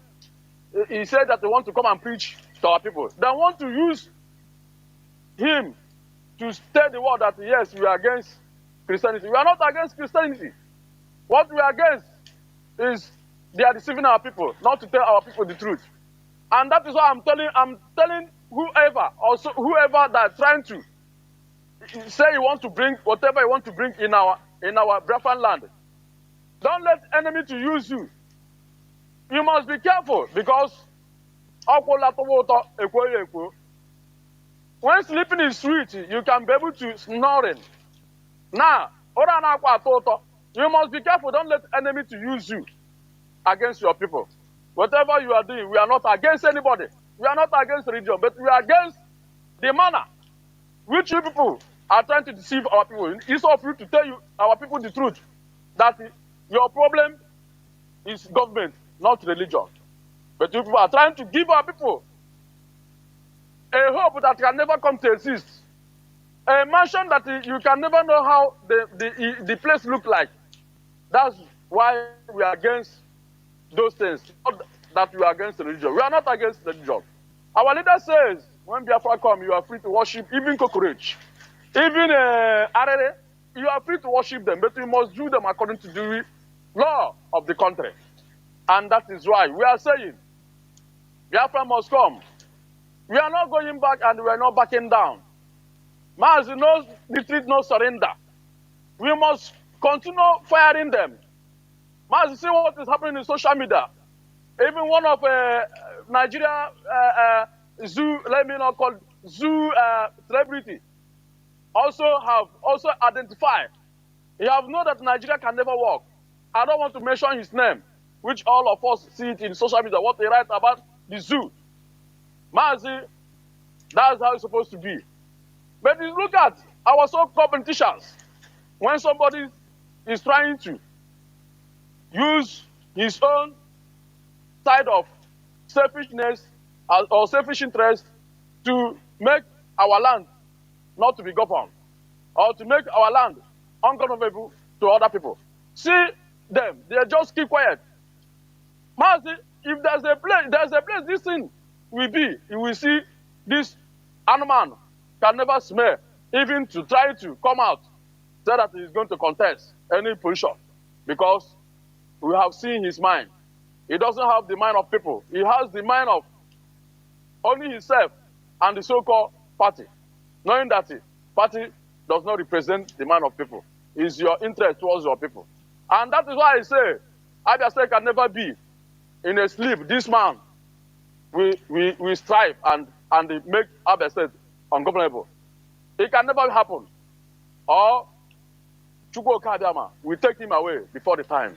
Because I believe that our ancestors are still exist. And they will do what is they needed to do. Mazi, may God bless you. And you too. No going back. Of Biafra course. or nothing. We have no back to go. Yeah. If not even Biafra or nothing, it's Biafra or Biafra. That's it. So this is where I'll switch off the phones, please. Biafrans and lovers of freedom, we must continue what we are doing. What we are doing is to try to stir up debates in rational awakening, renaissance debates. But the worst thing religion has done into the lives of our people is to avoid the debate. We are people that can discuss everything, anything, but except when you come to religion, they say no, no, leave it. Is it normal? I ask, is it normal? It's not, for me, it's not normal at all. A country can never succeed. A republican country like Biafra can never be without a debate. It must be a continuous issue. It's not something you do after you stop, no. It must be a continuous issue. If we are a monarchy, okay, it will even be palatable. You can say, okay, the monarch can give order and everybody will abide. But our nature, we are Republicans by nature. You know, let me repeat it again. Britain came to our land and saw that, we are a people that are really Republicans. That power belongs to the people. And they are surprised. We don't discriminate in anything between our men or women and women. Whereas that time, they were still in the Stone Age when it comes to female. Their female don't even vote. They don't even know anything. Their position is in the kitchen and in another room. That's why when they talk about rights, woman rights or human rights or women rights today, they are teaching us. It's an insult. When they came to our land, they scattered. They remove power from women. Say women should not. It is anarchy. It's how they describe it, anarchy. That power should be only on men in our land. Together with tax, high level of tax, and this is also one of the reasons why our women were able to protest. When our women protested, even in 1929, English women in England, English women, they don't even know what is protest. And it reminds me what Mazi Chuku said about our politicians. The fourth is for our politicians. Let me tell you, in a monarch, in a republic, I mean, in a republic, power belongs to the people. That is it. Changes, only the public can make changes successfully. The changes they want is the public, is the population. No, it does not belong. It's not a look. Nigeria is not. There's no government. There's no government. Nigeria is operating in a fake system. Are you hearing me? They can bring anything, introduce anything in the Senate and turn it a bill, they sign it into law, this and that, and it does not work like that in a republic. People will scrutinize it. There are many things that the people will rise up and say, no, you can't do this. People can rise up and kick out the regime in place. In a republic, it's like that. Are you hearing me? So when you are talking about the problem is the politicians. Who are the politicians? Where do they come from? Which mentality? Who will you put as a Nigerian president? And who rigged selection for the government? I mean, for the presidents and governors. Who? Is it not the population? Is it not the population? Who supported the Tinubu against the person that won election? Is part of the population. Because of ideological value differences and opposing values, Nigeria, we can never stay together. It's impossible. They are just postponing people's sufferings in Nigeria. You see what is happening everywhere? Kidnapping in the north. There is one newspaper saying, who will save the north? Who put the north inside the problem first? They want to subdue the Igbos, the Biafrans. They imported, in 2015, they imported terrorists, Fulani terrorists from everywhere in Africa. Now, they are killing themselves. People don't understand the type of killing, the type of massacre that is happening in the north. They don't understand it. The other day, they killed the Sarikin which is it, Niger State, a chief, and they are now crying. They are now crying. So they never start because that is their nature. You cannot put. I have said this times without number. You cannot put lion and sheep together. It's impossible. You cannot put them together. You can never put them together. So we have no common ideology. I will continue this ideology next time. Because ideology unifies people. We don't have any common ideology in Nigeria. And going back to Biafra, we are trying to build a common ideology, which is Biafra. Because without building it now, I'm telling you. Look at the testimony of our brother. Somebody saying he cannot enter this struggle, IPOB, because he said they brainwash people. They turn you against a religion. And it's what is obtainable. It's what you are seeing everywhere. Some churches, they tell you, I say, don't join IPOB. And you are telling me that it is, no, we should now cow down. We should stop talking about it because in order to let both Dick and Harry, both, wheat and, enter and start compromising everywhere. Is that what you're saying? Mazi Nnamdi Kanu, he was wise when he said, we must discuss this. Because people are they are ignorant of the religion being brought to them. They are highly ignorant. They don't know the religion being brought to them. They don't know histories, things. They are highly ignorant. That's why we are trying to do what?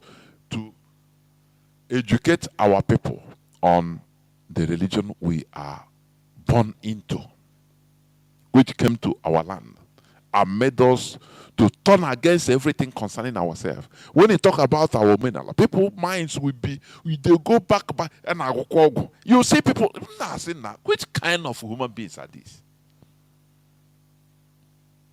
As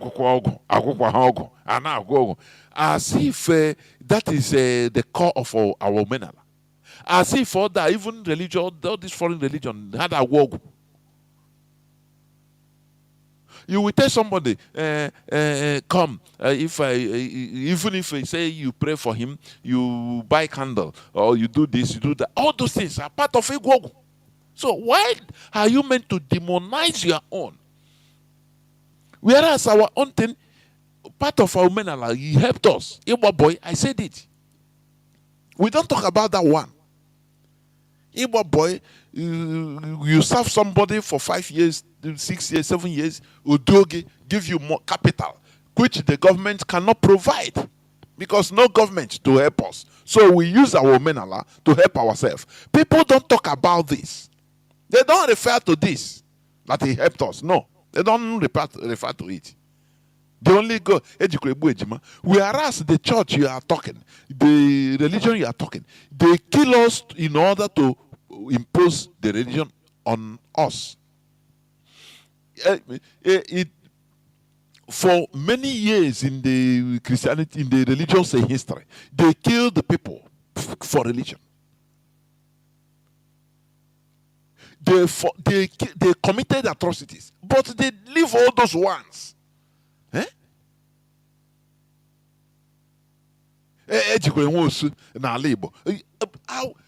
No culture is perfect. I say in India they have Osu till today, and they are progressing.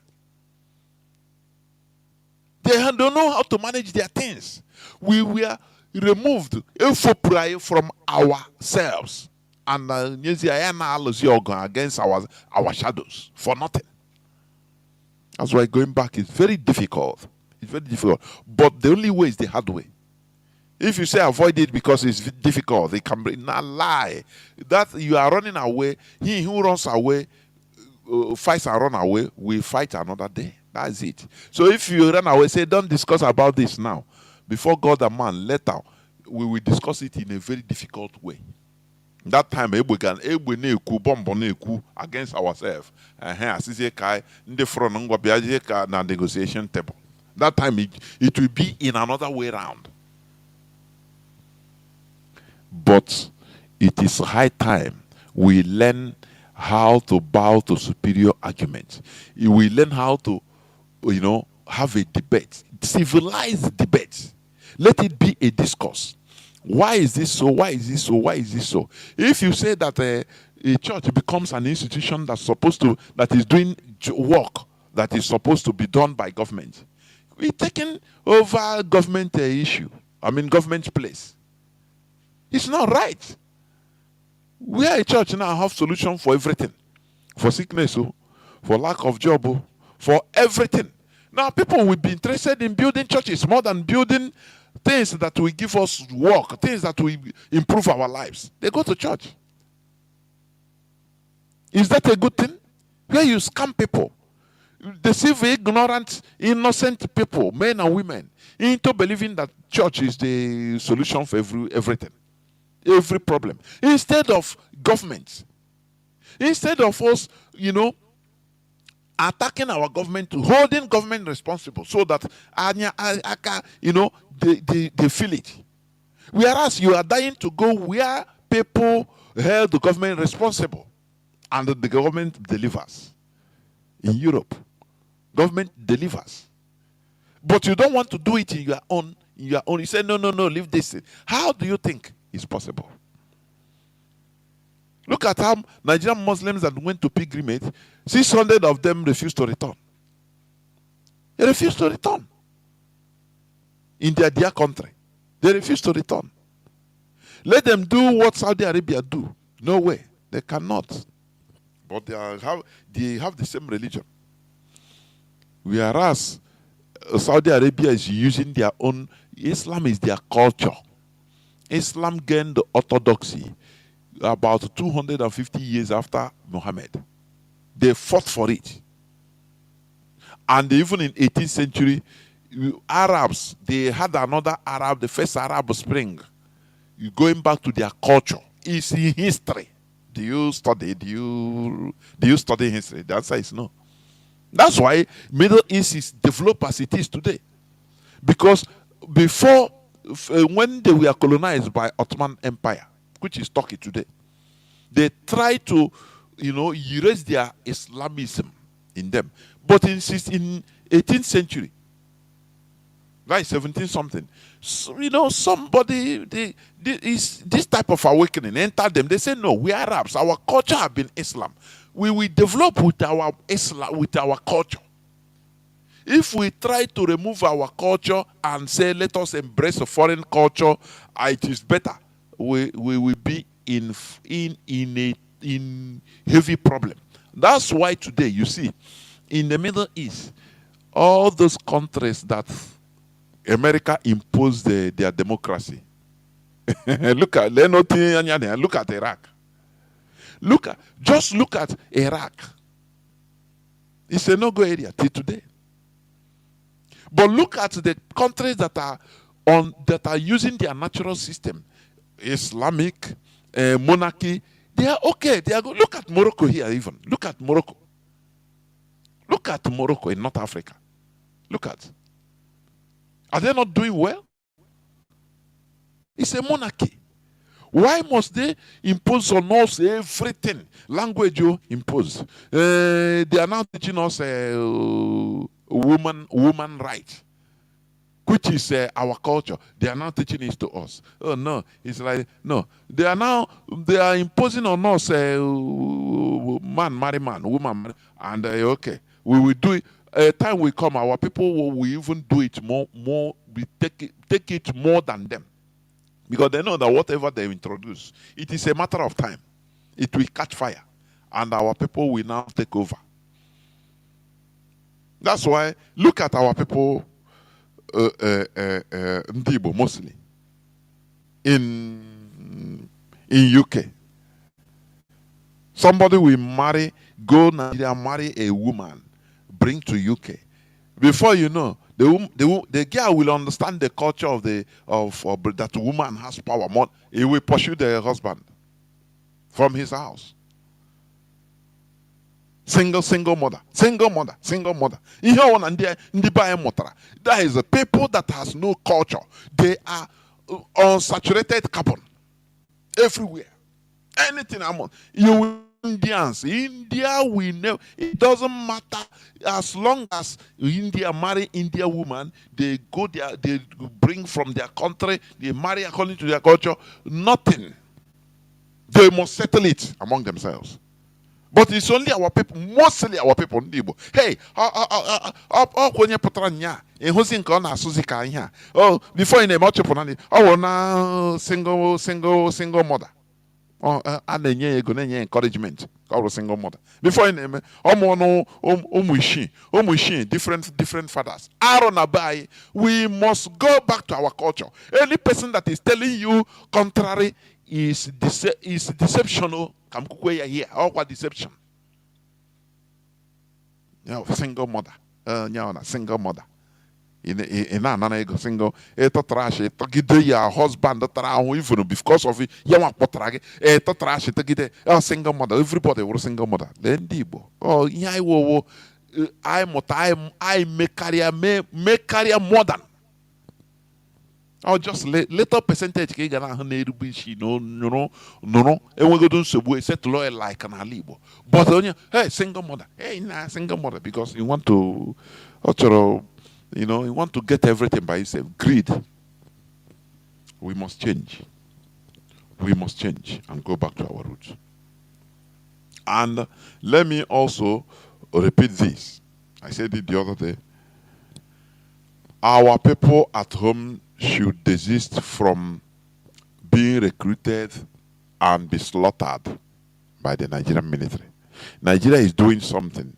They are using the Ekberima in order to gather our boys to be killed. You will be seeing it as, nah, this is where it happened. Woto. They will gather after they give information, they'll come and massacre all of you.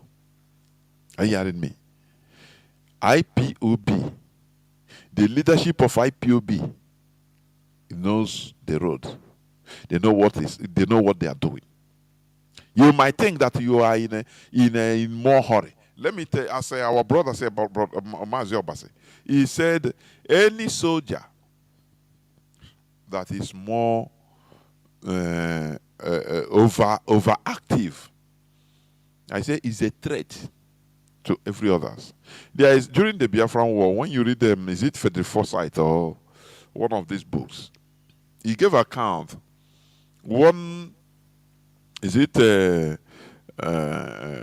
Colonel, is a foreign, I think I've forgotten his name. He's a foreign fighter, foreign mercenary, fighting on Biafran side. He said the most difficulty he saw in Biafran soldiers, Biafran recruits, is being over enthusiastic. You know, they are highly sentimental. You will carry them. Once they have guns, sometimes they lose control and they endanger everybody. Where you tell them to be quiet, sometimes once they have gone, they start even a break or into song. You say cool down. If you tell them cool down, lie low, don't shoot. Before you know, one over enthusiastic person will start shooting and they will compromise the whole operation. Sometimes many of them will be massacred. So, what am I trying to say? Our people are still exhibiting this type of sentiment, this type of character. Our people are still exhibiting it. Oh, you want to water. You know, after a massacre, every Biafran youth being killed is -1. Are you hearing me? Nigeria government, they know what they are doing. Do not stop falling into them, because when they recruit them, now they tell them, hey, use what you have to get what you want. You have gone, you hijack car and sell and make money so that it's freedom fight, it's part of freedom fighting. That is what they had been told. So once they have gone, finish, they lose control. So Nigeria wants to overrun. That's why Nigeria government, they are pinning everything they say is IPOB. They want to compromise IPOB with criminality so that there will be no difference again in the international community. People don't understand what is going on behind the scene. If people understand, they will obey, they will be loyal. I am telling you. Many things are going on behind the scene. The leadership is fighting battle, monstrous battles that is being caused by our people thinking that is the right way. Natural action. That there are things that, that thing you think is the way, it is a blockade. It is a blockade. Why can't you be loyal and disciplined for once? Why? So, we must continue what we are doing. Biafrans and lovers of freedom. This is where I'm going to stop. Biafra remains our ideology. It is our religion. If you take, let me tell you, even if in any country, in any European country, people love the country is #1 religion and ideology of the people, not religion. Do you hear me? In UK, the #1 the ideology of the people, The religion, number one religion of the people is the country, because it's the country that gives them everything. Not your religion. Not like you, when you say, this Biafra, if Biafra will be again, if they will criticize my religion, I beg you, no day. You never start. You must be patriotic. Your patriotism will be your patriotism for your country, zeal for your country, it will be incomparable. The religion, another religion becomes is minor. Europe relegated religion to the background, and today they are progressive. And you are going there, you are dying to go to Europe. Aren't you? You are dying to go to Europe. Are you hearing me? Where you tell them about they take Christianity just as their culture, as their identity only. Cultural, they identify culturally with Christianity, nothing more in the mouth to finish. Their patriotism, their number one patriotism. Anything you talk against Christianity, it doesn't concern them. If you want to take an image of Jesus and spit on it or shit on it, they will be laughing at you. They don't even, they say, it's good. They will thumb up for you. But try it in their flag now. Try it in their flag. There you know if the person will not kill you. Try it in their, talk against, let their government fuck up. Because they know that it's from there they have social welfare. It's from there everything depends, their life is their God. So they don't want, they protect their country, their government with their life. But they program you to protect your religion, your Islam or Christianity, foreign religion, with your life. When it comes to your government, you say, no, it doesn't matter. I beg. That is the opposite. That is why you are not progressing. When I mean you, I mean the country. That's why Nigeria is at the background. That's why Britain can summon you like dogs. Come, I'll give you visa. Go out and die for all. And you see many people will be going. When they go meet their Daddy Joe, because he wants money too. He said, hey, this is prayer answer. Go, you are not going to die. Just take this. They will not kill you. Even if you go through the valley of shadow of death, you fear no evil. Go. Go, my son. You will not die, because he know that he will be making money from you. Tomorrow they kill you. You don't know that you have died.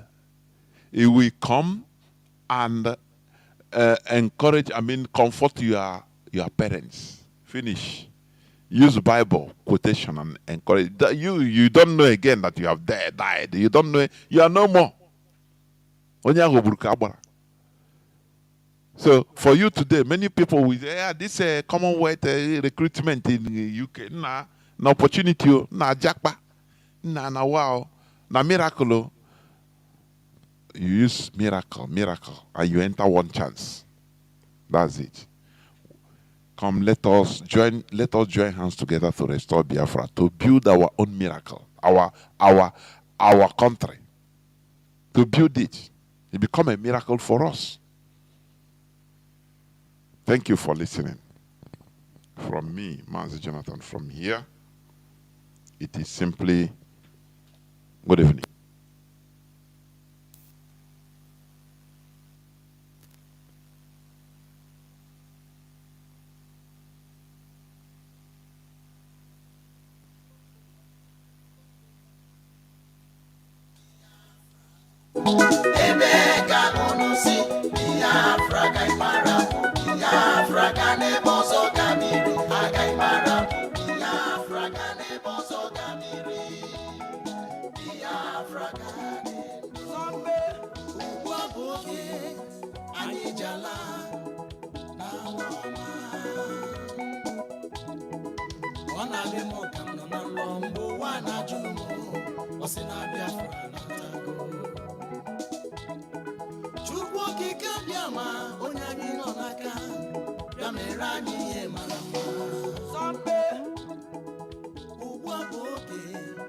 Anyị jala